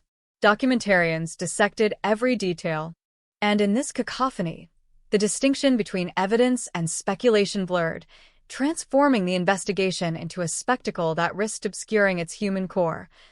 A young woman who had left her apartment one rainy evening and never returned. For the Keller family, the global attention was both solace and burden, affirming that Anna had not been forgotten, yet exposing their private grief to relentless scrutiny, every interview a reopening of wounds they had struggled to contain. As months passed, one final, chilling hypothesis crystallized: that Anna, if she had survived initial detention, might have been forced into cooperation, compelled to provide information, to assume a fabricated identity, to vanish into the anonymity of a life not her own, a transformation so complete that even she might no longer recognize herself. This possibility, though speculative, cast a long shadow, suggesting that resolution might forever elude conventional investigation, that truth might exist only in fragments, scattered across continents and memories too fractured to reconstruct. And yet, investigators pressed on, driven by a stubborn refusal to accept erasure, to concede that a human life could simply dissolve into history without accounting. In a small archive in Minsk, a junior clerk discovered a misfiled ledger containing entries of medical supplies allocated to a remote sanatorium in early 1990, each notation accompanied by patient codes rather than names. One such code matched the degraded Russian document referencing the unidentified German-speaking woman, and though the sanatorium had long since closed, its ruins still stood, half swallowed by forest, a decaying monument to forgotten suffering. A forensic team traveled there, sifting through collapsed walls and mold-ridden corridors, recovering fragments of hospital records, rusted bed frames, personal items abandoned in haste, and among them, a small cloth scarf, red, faded, frayed at the edges, its fibers remarkably similar to those once described in Anna's belongings. The discovery sent shockwaves through the investigation, reigniting hope that her path might finally be traced, yet the scarf's provenance could not be definitively established, its anonymity a cruel echo of her own uncertain fate. Back in Berlin, prosecutors prepared for trial, knowing that even without absolute certainty, the weight of circumstantial evidence against Brandner had reached a critical mass, and that public expectation demanded accountability. The charges, framed around unlawful detention, conspiracy, and accessory to homicide, reflected the complexity of the case, acknowledging both individual and systemic culpability, and as the date approached, the city braced itself for a legal confrontation that would not only judge one man, but interrogate an era. Inside his cell, Brandner deteriorated. He lost weight. His hair thinned. His eyes hollowed. During one final interview, he whispered that he dreamed of her, standing beneath a broken streetlight, her red scarf glowing like a wound in the darkness, her gaze fixed upon him with neither anger nor forgiveness, only an unbearable sadness that lingered long after he awoke. He confessed that he no longer knew whether he had been coerced or complicit, whether fear or greed had guided his actions, and in that admission, the boundaries between victim and perpetrator blurred, revealing the moral ambiguity that had sustained countless tragedies in the twilight of the Cold War. As winter thawed into a tentative spring, Berlin waited, its streets heavy with anticipation, its citizens torn between the desire for closure and the dread of what that closure might reveal, because some truths, once exposed, irrevocably alter the stories societies tell themselves about their past, stripping away comforting illusions to reveal a more unsettling reality. And in the unresolved space between hope and despair, Anna Keller's absence continued to pulse, a silent heartbeat echoing through archives, courtrooms, and memories, demanding recognition, demanding justice, demanding, above all, that she not be forgotten. The courtroom in Berlin was filled long before dawn, its wooden benches packed with journalists, historians, legal scholars, former intelligence officers, and ordinary citizens drawn by a shared hunger for answers, as if this single room might finally contain the truth that had evaded an entire generation. Outside, camera crews lined the street, their cables snaking across the pavement like veins, broadcasting anticipation to millions, while inside, the air vibrated with a tension so dense it seemed to press against the lungs of everyone who entered. At precisely 9 o'clock, Lucas Brandner was led in, his wrists cuffed, his posture rigid, his face pale beneath harsh fluorescent lights. 30 years earlier, he had been a man in motion, navigating restricted zones with the confidence of one who understood the invisible rules governing access and silence. Now, he moved slowly, cautiously, every step echoing against the polished floor, each sound amplified by the collective breath of the crowd. The judge's gavel struck once, and history began to speak. The prosecution opened with a reconstruction of October 3, 1989, weaving together witness statements, transport logs, forensic analysis, and declassified intelligence records, transforming fragments into a narrative of calculated interception, unlawful detention, and deliberate disappearance. Each detail unfolded with clinical precision. The meeting near Checkpoint Charlie, the argument in the alley, the partial fingerprint on cold metal, the 43-minute gap in Brandner's route logs, the unexplained financial transfers, and finally, the chilling web of covert facilities that spanned the crumbling Eastern Bloc. As these elements converged, the courtroom sank into an uneasy silence, broken only by the soft scratching of pens and the muffled clicks of cameras, because in this reconstruction, Anna Keller ceased to be an abstract symbol and reemerged as a living presence, her final hours traced with forensic clarity, her terror rendered palpable through the careful assembly of evidence. Brandner listened without expression, his eyes fixed on the table before him, his jaw clenched, his hands trembling almost imperceptibly, while behind him, the Keller family sat motionless, their grief suspended in a fragile equilibrium between hope and dread. Defense attorneys countered with a narrative of coercion, chaos, and institutional collapse, portraying Brandner as a minor actor swept into a maelstrom beyond his control, a civilian contractor compelled by implicit threats, entangled in operations orchestrated by agencies whose reach extended far beyond any individual's resistance. They argued that his admissions reflected trauma rather than guilt, that the fingerprint proved presence, not intent, and that the absence of a body, a weapon, or a confirmed cause of death rendered any accusation of homicide speculative at best.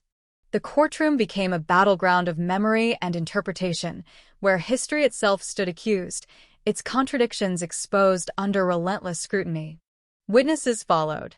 The retired taxi driver recounted his near collision with a speeding van, his voice wavering as he relived the jolt of fear that had jolted him awake that night.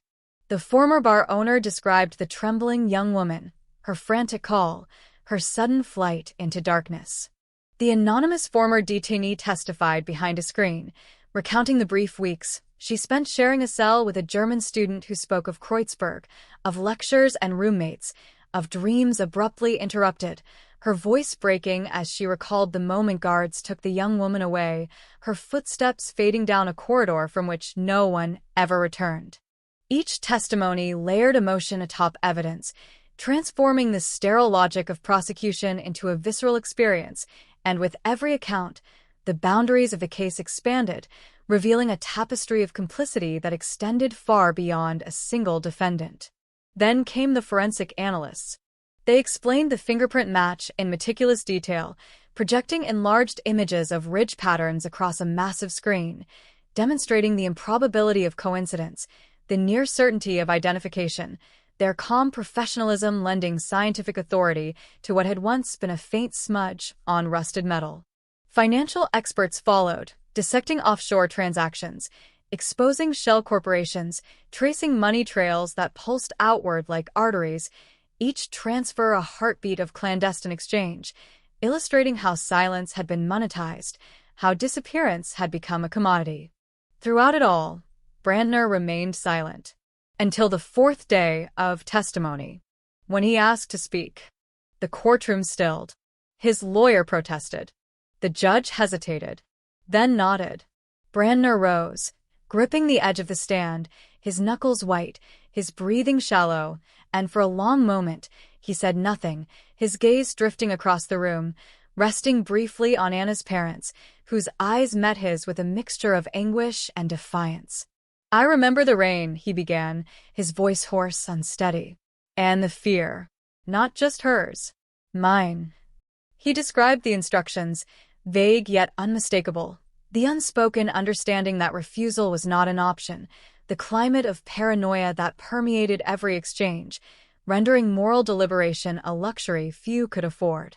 He spoke of finding Anna alone, of realizing too late that she was not the intended target, of arguing, hesitating, weighing impossible choices in the span of seconds, and then surrendering to momentum. "I took her," he said, the words falling into the silence like stones into water. "I drove. I delivered her. Alive." A gasp rippled through the courtroom. "But I did not kill her," he continued, his voice rising, desperation sharpening each syllable. "I swear that. Whatever happened after was not in my hands." Cross-examination was brutal. Prosecutors pressed him on details, on discrepancies, on the financial rewards that followed, on the years of silence, forcing him to confront the distance between coercion and complicity, between fear and greed, and as contradictions surfaced, his narrative began to fray, revealing fractures that suggested selective memory, strategic omission, and a persistent evasion of responsibility. Still, his admission shifted the legal terrain, anchoring the prosecution's case, yet complicating the moral calculus, because in acknowledging his role, Brandner also exposed the vast, impersonal forces that had shaped his actions, implicating institutions whose accountability lay beyond the reach of any single courtroom. As proceedings continued, revelations spilled into public discourse, reigniting debates about transitional justice, the prosecution of historical crimes, and the ethical limits of retroactive accountability, with commentators questioning whether legal systems could truly adjudicate the moral wreckage of collapsed regimes, or whether some truths would forever resist formal resolution. In cafes, on trains, in classrooms and living rooms, Berliners dissected each testimony, confronting the unsettling realization that the city they now inhabited was built atop layers of unresolved violence, its modern vibrancy coexisting with a past that refused to remain dormant. For the Keller family, the trial became a crucible of endurance, each day a cycle of hope and heartbreak, as fragments of Anna's final journey emerged, offering glimpses of her resilience, her fear, her humanity, while withholding the one answer they needed most, where she lay and whether she had known peace in her final moments. As closing arguments approached, the case hung in precarious balance, its outcome uncertain, its implications vast, because whatever verdict awaited, it could neither resurrect Anna nor erase the suffering that had radiated outward from her disappearance, touching countless lives, reshaping histories, and exposing the fragile boundary between order and atrocity. And in the echoing halls of the courthouse, beneath portraits of long-dead jurists, the weight of that realization settled heavily, reminding all who bore witness that justice, even when achieved, carries with it a shadow, a reminder of what can never be undone. The verdict came on a gray morning, the kind of morning that pressed low against the city, heavy with unshed rain, as if Berlin itself hesitated to witness what was about to unfold.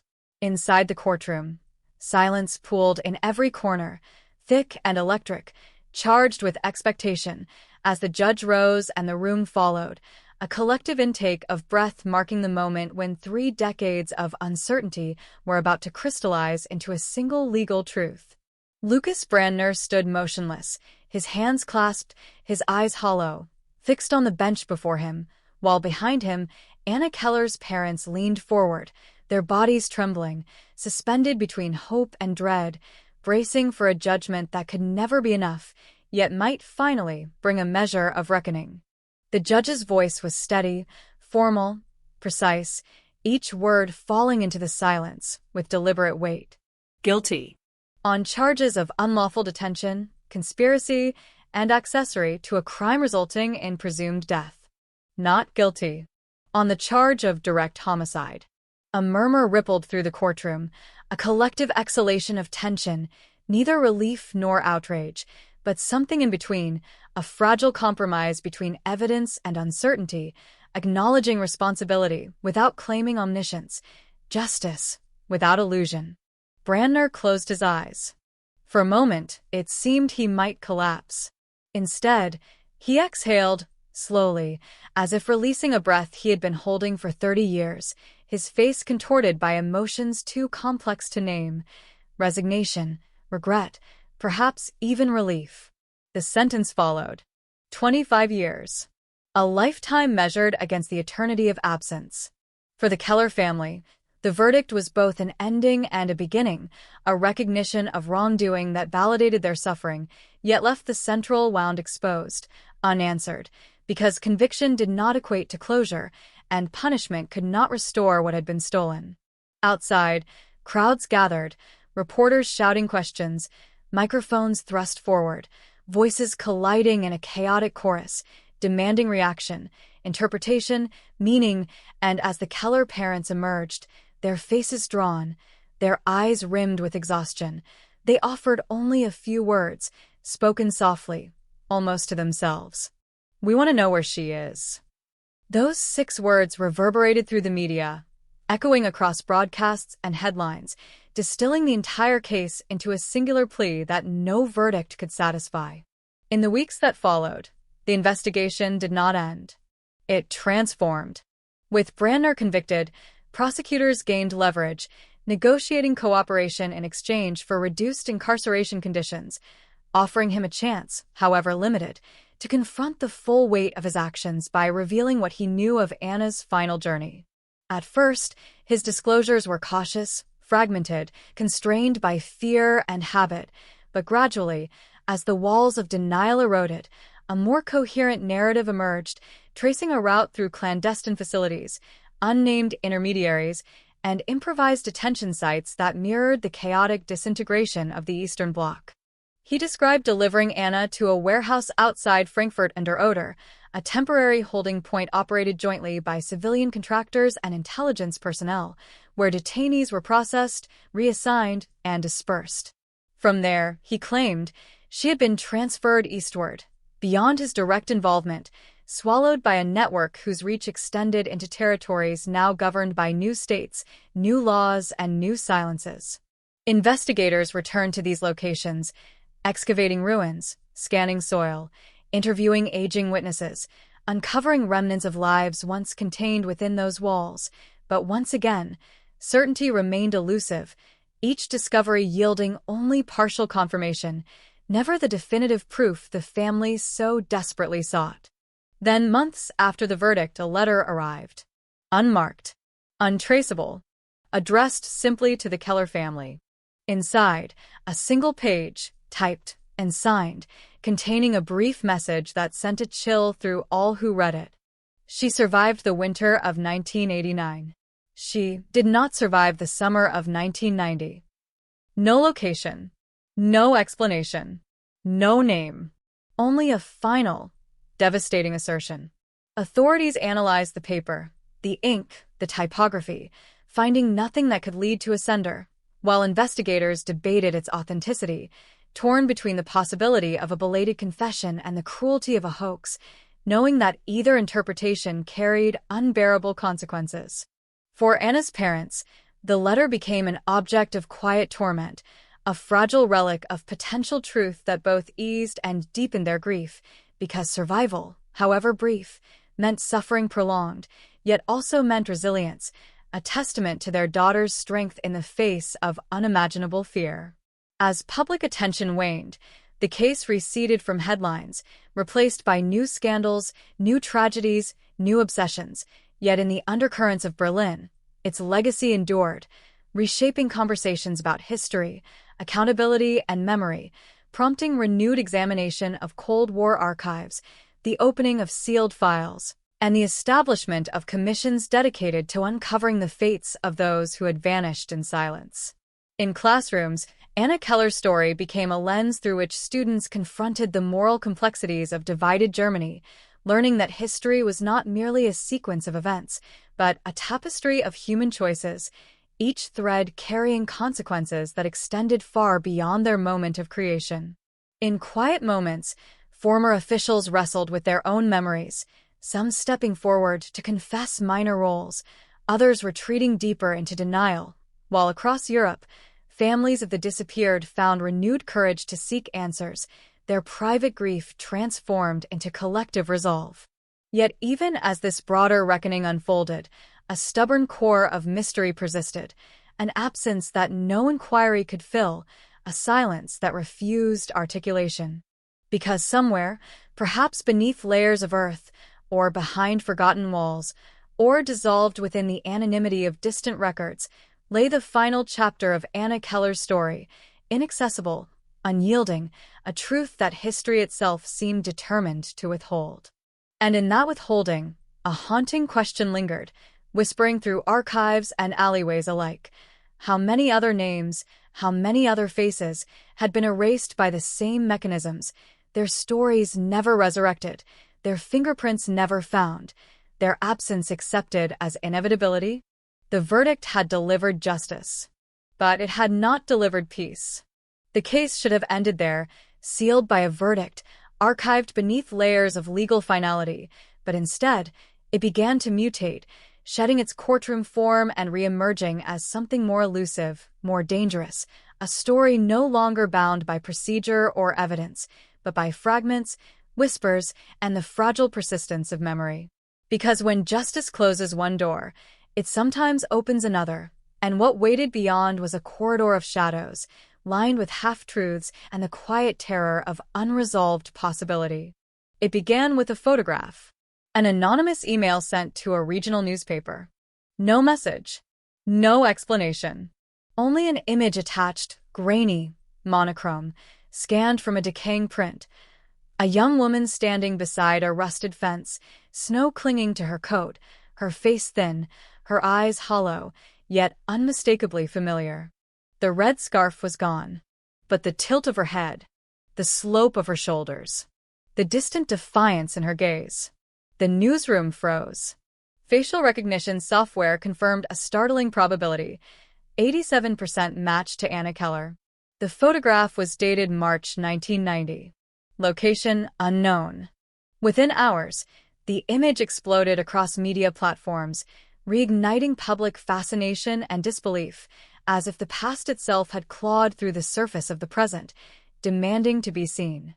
Authorities scrambled to verify authenticity, tracing metadata, analyzing film grain, studying background structures, but the image resisted certainty, its origins buried beneath layers of time and degradation, leaving only haunting suggestion. For Anna's parents, the photograph was a revelation and a torment, reviving a hope they had reluctantly begun to surrender, yet also reopening wounds too deep to heal, because hope, after 30 years, was no longer a gentle companion, but a violent force capable of shattering fragile peace. Investigators returned to Brandner. He denied knowledge of the photograph, denied recognition. Yet his reaction betrayed unease, a fleeting tightening around the eyes, a hesitation that suggested familiarity, or fear, or both. Pressed further, he admitted that detainees were sometimes photographed for internal identification, records meant to ensure accountability within a system that thrived on disappearance, but he insisted he had never seen Anna again after her transfer. Still, the image suggested survival, at least into the spring of 1990, which meant the anonymous letter claiming her death that summer might hold truth. But where? And how? And by whose hand? The investigation pivoted once more, this time toward the post-collapse chaos that had engulfed Eastern Europe when borders dissolved, institutions disintegrated, and entire populations drifted across landscapes of uncertainty, their movements unrecorded, their identities reshaped by necessity. Former detainees were located in Poland, Ukraine, and Lithuania, individuals who had survived covert facilities and later escaped into anonymity, their testimonies converging on a shared reality of displacement, forced labor, and systematic erasure, and among these accounts, a recurring figure emerged, a young German woman who spoke softly, rarely, but with striking intelligence, who worked tirelessly, who avoided attention, and who disappeared abruptly in mid-1990, taken away by men who never explained themselves. One witness recalled her collapsing from exhaustion. Another remembered her reciting poetry in whispers at night. A third described how she clung to a threadbare piece of red fabric hidden inside her coat, a talisman of a life that felt impossibly distant. These recollections, though unverifiable, aligned with Anna's profile, weaving a narrative of survival that was as fragile as it was compelling, a story of resilience under unbearable conditions, of endurance sustained by memory alone.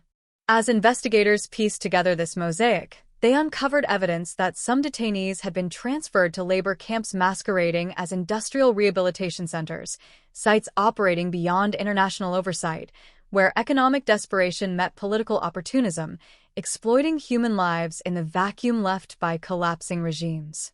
Satellite imagery revealed the ruins of several such facilities, abandoned, their concrete shells crumbling beneath encroaching vegetation, and at one remote compound near the Ural Mountains, forensic teams discovered mass graves, their occupants unidentified, their stories erased.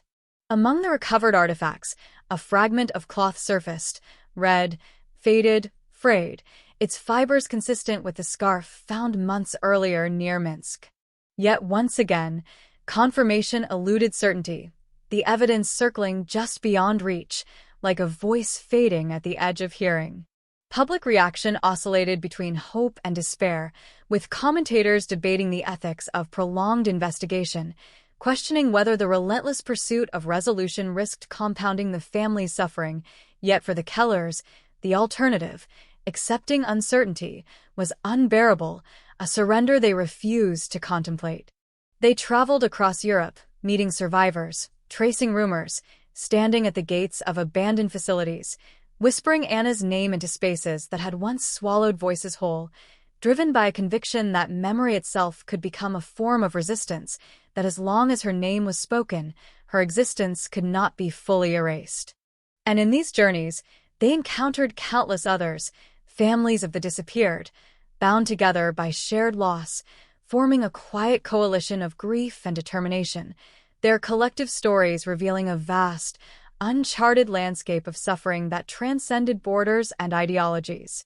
Meanwhile, analysts scrutinized the photograph anew, enhancing resolution, mapping architectural features, matching background elements to known structures, and after months of meticulous work, a tentative location emerged, a former transit facility outside Perm, deep within Russia, operational briefly in early 1990 before being decommissioned and abandoned. Investigators traveled there, navigating bureaucratic resistance and logistical obstacles, until they stood before a derelict compound, its gates twisted, its walls scarred by weather and neglect, its corridors echoing with the absence of those once confined within. Inside, they found remnants of existence, rusted bed frames, peeling murals, faint inscriptions scratched into concrete, names and dates etched by hands desperate to be remembered, and among these markings, a single word appeared repeatedly, carved with trembling precision. Anna. Whether it was her hand or another's, invoking her memory, remained impossible to know, yet its presence resonated like a whispered confirmation, a fragile assertion that she had passed through this place, leaving behind a trace of identity in an environment designed to obliterate it. Forensic analysis yielded no definitive biological evidence. Time had claimed its dominion, but the convergence of testimonies, artifacts, and imagery began to crystallize into a narrative too consistent to ignore. Anna Keller had survived her initial abduction, endured months of displacement, and vanished once more into the abyss of post-Soviet collapse, her ultimate fate concealed within a labyrinth of systemic neglect and bureaucratic erasure. As this conclusion gained acceptance, a strange stillness settled over the investigation, a recognition that the pursuit of absolute certainty might never yield more than fragments, and that at some point, the relentless search for answers risked eclipsing the humanity of the person it sought to honor.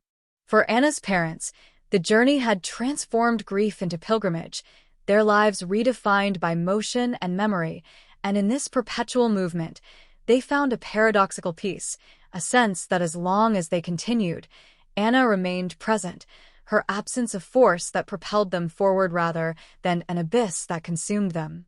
In Berlin, the city absorbed this evolving narrative, its streets bearing witness to yet another chapter in its complex relationship with history, its citizens reminded that even in an era of digital certainty, some truths resist capture, surviving only in echoes, impressions, and the fragile persistence of human testimony.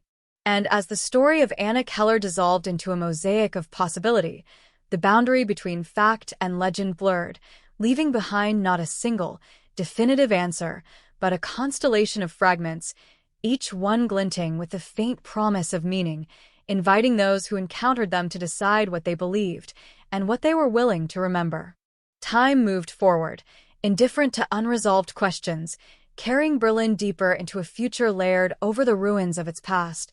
Yet the story of Anna Keller refused to settle into history, lingering instead like a low, persistent hum beneath the city's daily rhythms, surfacing in quiet conversations, late-night documentaries, whispered recollections, and the uneasy awareness that not all disappearances can be neatly framed, archived, and forgotten. In Kreuzberg, her former neighborhood, a small plaque appeared on the wall of her old apartment building, unannounced, unclaimed, bearing only her name, her age, and a single line: "She walked into the night and never returned." Passers-by stopped, touched the cold metal, left flowers, notes, photographs, turning a fragment of concrete into an improvised memorial, a silent testament to absence, a refusal to let anonymity claim her completely. Students at her former university organized annual vigils, gathering beneath flickering candles, reading aloud fragments of letters she had written, poems she loved, passages from her notebooks recovered from her room, their voices trembling in the night air, weaving memory into ritual, ritual into resistance, asserting that even when bodies vanish, stories endure. Across Germany, similar commemorations multiplied, inspired by Anna's case, honoring countless others whose fates remained unresolved, whose names had never crossed headlines, their disappearances absorbed into the vast, uncharted territory of Cold War aftermath. And in this collective remembrance, a movement emerged, demanding transparency, accountability, and the continued declassification of archives, insisting that history's unfinished business be confronted rather than concealed. Governments responded cautiously, opening additional records, funding research initiatives, establishing task forces to trace the missing, yet the sheer scale of erasure proved overwhelming, each recovered name revealing dozens more lost to obscurity, each answered question birthing a constellation of new uncertainties. For Anna's parents, the years that followed became a quiet continuation of their search, though its urgency softened into a contemplative persistence, their travels slowing, their inquiries more selective, guided less by desperation than by a fragile acceptance that certainty might forever elude them. They visited the ruins near Perm once more, standing together beneath gray skies, listening to wind thread through broken windows, and in that sound, they imagined their daughter's breath, her presence woven into the fabric of the place, not imprisoned by it, but transcending its cruelty. They scattered soil from Berlin upon the frozen ground, a symbolic reunion of origin and exile, a gesture that bound distant landscapes into a single narrative of love and loss, and as they left, neither spoke, because some emotions demand silence, their depth incompatible with language. Meanwhile, Lucas Brandner began his sentence, his life reduced to routine and confinement, his days measured by steel doors and regulated silence.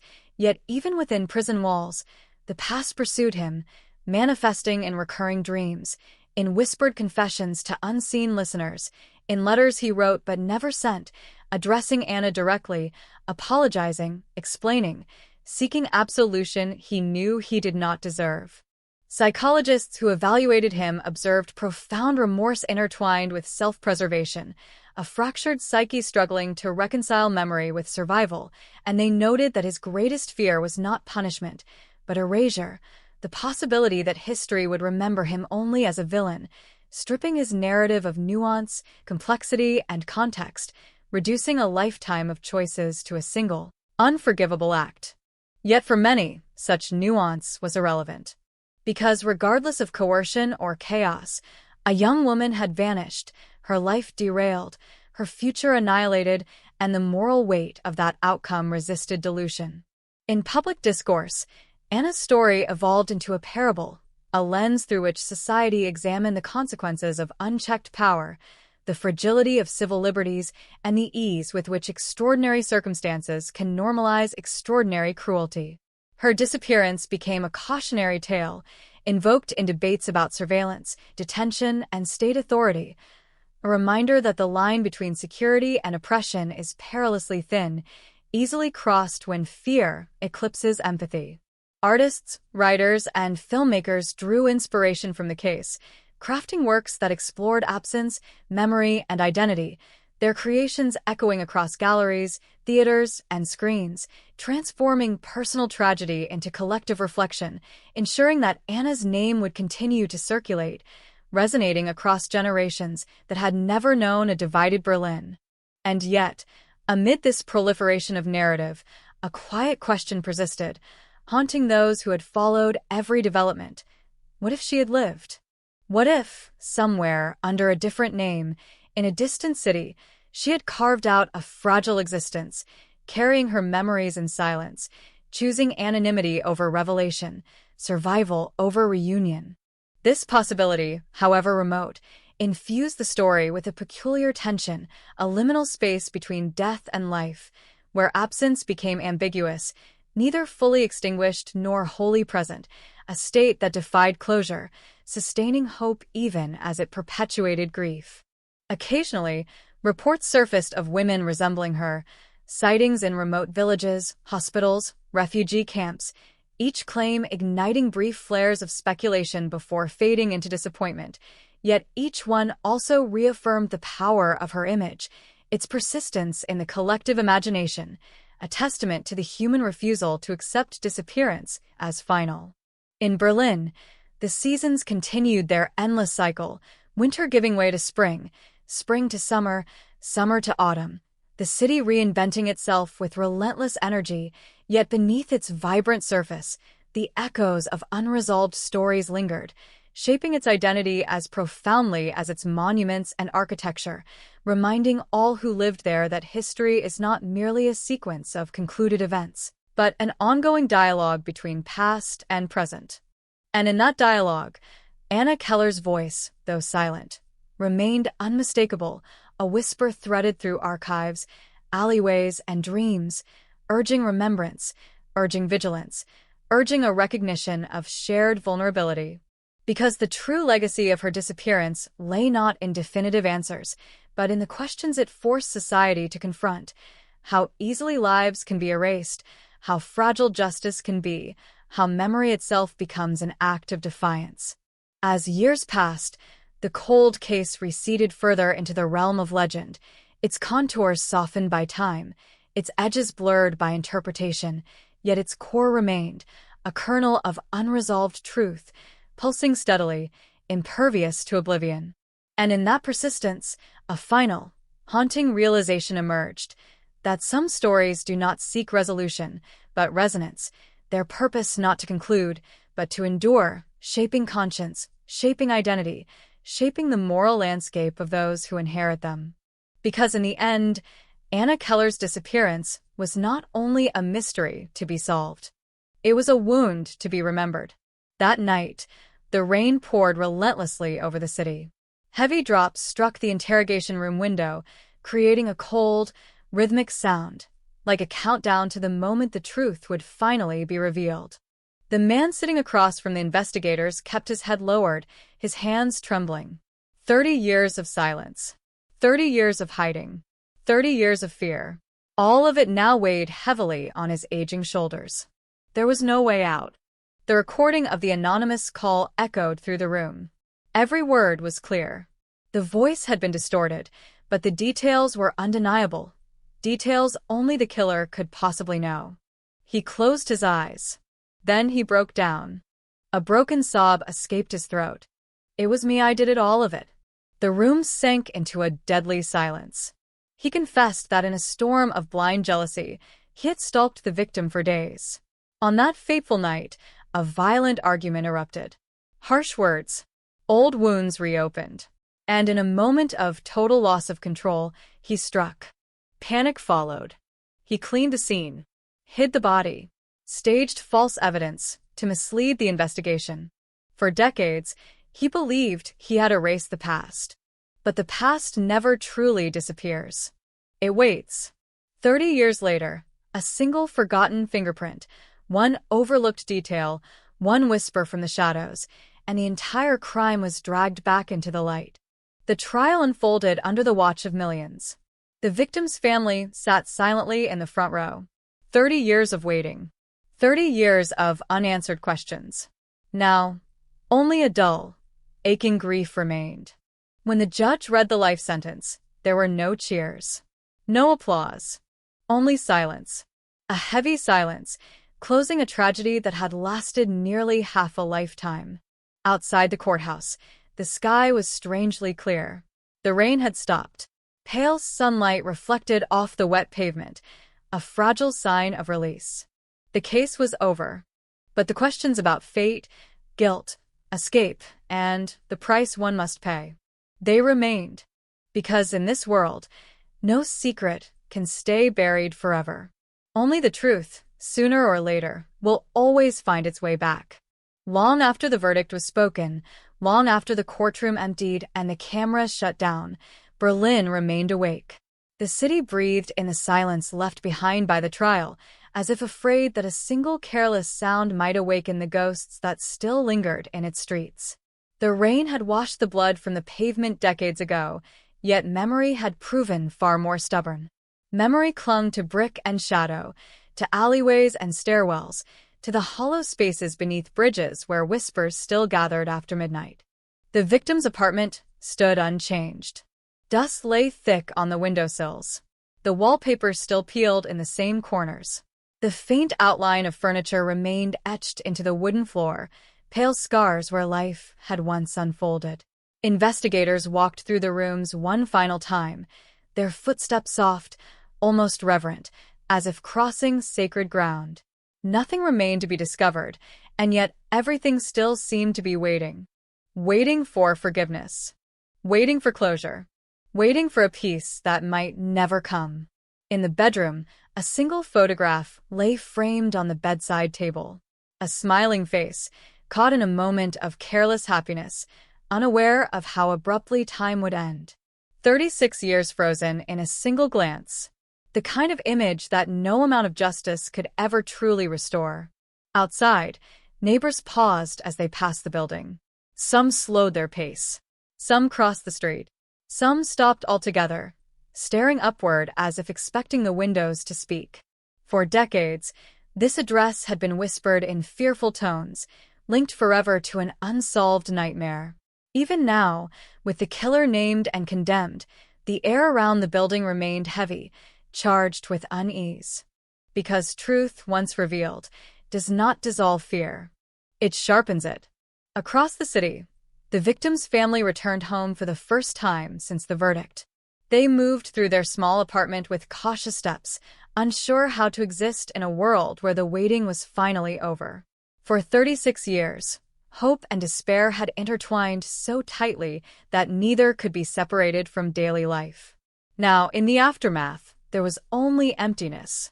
A mother sat at the kitchen table, her hands folded, her eyes fixed on nothing. She had rehearsed this moment countless times. She had imagined relief, satisfaction, even joy. But when the sentence was pronounced, none of it came. There was only exhaustion, a deep, bone-weary exhaustion that no amount of justice could erase. Her son stood at the window, watching traffic crawl through the streets below. As a child, he had waited for a sister who never came home. As a man, he had built his life around a wound that refused to heal. Now, faced with the truth, he felt unmoored. The monster had a name, a face, a voice. But that knowledge did not bring his sister back. Nothing could. The father, long silent, long hardened by grief, finally spoke as night fell. His voice was low, almost a whisper. At least now we know. But knowing was not the same as peace. And perhaps it never would be. Across Berlin, the case ignited conversations in cafes, offices, and train cars. Strangers debated the nature of guilt, the fragility of memory, the terrifying possibility that a killer could walk freely among them for decades, unnoticed, unchallenged, invisible. The city examined itself in the mirror of the crime and found reflections it did not like. How many other stories lay buried beneath routine and distraction? How many lives had vanished without answers? How many secrets still waited in silence? For the detectives who reopened the case, sleep did not come easily. They replayed every moment, every choice, every fragment of evidence. They thought of the missed fingerprint, the lost files, the witnesses who had spoken too late, the chance discoveries that had finally torn the case open. They knew how close the truth had come to being lost forever. And that knowledge haunted them. One investigator stood alone on a bridge overlooking the river, watching reflections of neon lights ripple across dark water. The city stretched endlessly around him, full of life, laughter, and noise. Yet beneath it all lay a quiet truth. No system is perfect. No investigation flawless. Justice is not guaranteed. It is fragile, dependent on persistence, chance, and the stubborn refusal to forget. He exhaled slowly. Because forgetting is the true enemy. The convicted man was transferred to a high-security prison on the outskirts of the city, his journey marked by silence. No crowds, no shouts, only the low hum of engines and the cold click of restraints. In his cell, he sat alone beneath fluorescent light, staring at walls stripped bare of memory and comfort. The weight of decades pressed down upon him, crushing, relentless. For years, he had convinced himself that time would erase his crime, that distance would soften its edges, that silence would grant absolution. He had been wrong. In the dark hours before dawn, he dreamed of footsteps in empty hallways, of doors opening where none should exist, of voices calling his name from rooms that no longer stood. The past returned, again and again, refusing to be silenced. Some nights he woke screaming. Some mornings he did not wake at all, lying motionless until guards shook him, forcing breath back into lungs heavy with regret. But regret did not equal redemption, and no sentence could outweigh a stolen life. Weeks passed, then months. The headlines faded. New stories replaced the old. Other crimes claimed public attention. But within Berlin, the cold case had carved a permanent scar. The city would carry it forward, embedded in its collective memory, a reminder of both failure and persistence. At the police archives, the case file was sealed and placed among thousands of others, a thick binder, its pages worn and yellowed. Yet its presence stood as proof. Some stories do not end in silence. Some wait, patient and relentless, until the moment they can finally speak. A young detective, newly assigned to cold cases, paused before the shelves. He traced a finger across the spines of forgotten investigations, feeling the weight of countless untold stories pressing back. Somewhere among them, he knew, lay truths still hidden. Lives suspended in uncertainty. Families trapped between hope and despair. He made himself a promise. He would listen. He would search. He would not let the silence win. Because silence is where monsters thrive. In the quiet corners of Berlin, people continued to live their lives.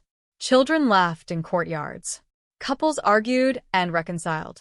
Trains roared through underground tunnels. Above it all, the city pulsed with motion, endlessly forward, endlessly alive.